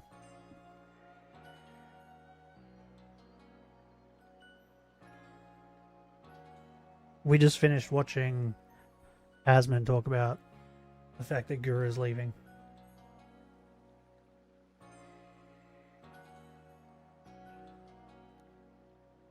Because, yeah, they've lost four to five talents now since the start of the year. If not more, I might be forgetting some. I don't know. And now they've just lost their biggest talent, which is, like, crazy. So something's going on.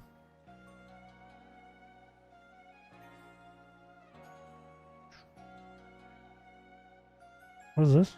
Oh. Never mind. You know what that is. Okay.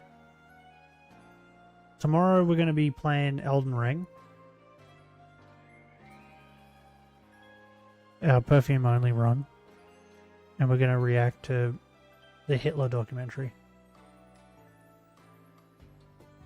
That's what we'll be doing tomorrow. Just stay tuned for that.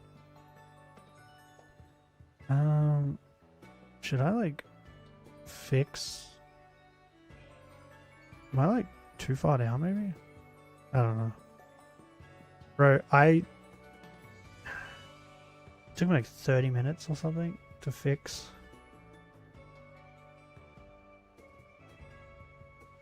To fix the setup this morning. 30-40 minutes. I tried to do it as quick as possible. Bro, everything got resized again, and it was so annoying. Like, everything looks fine now, right? Right? Yeah. Roughly. Okay. I think that, wait, where's the, hold on. Is it, I don't even know if it's like, wait, where is it?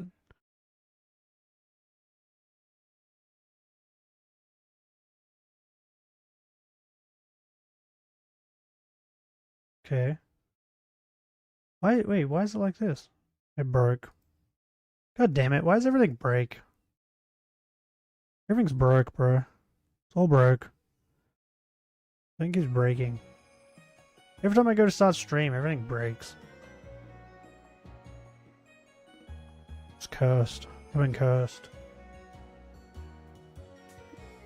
Oh.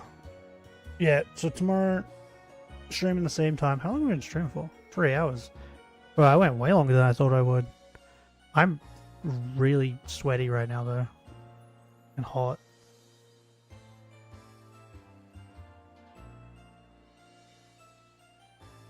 Bro, being sick sucks, but also, like, it allows you to, like, just do nothing, though. Which is good. Sometimes doing nothing is just great.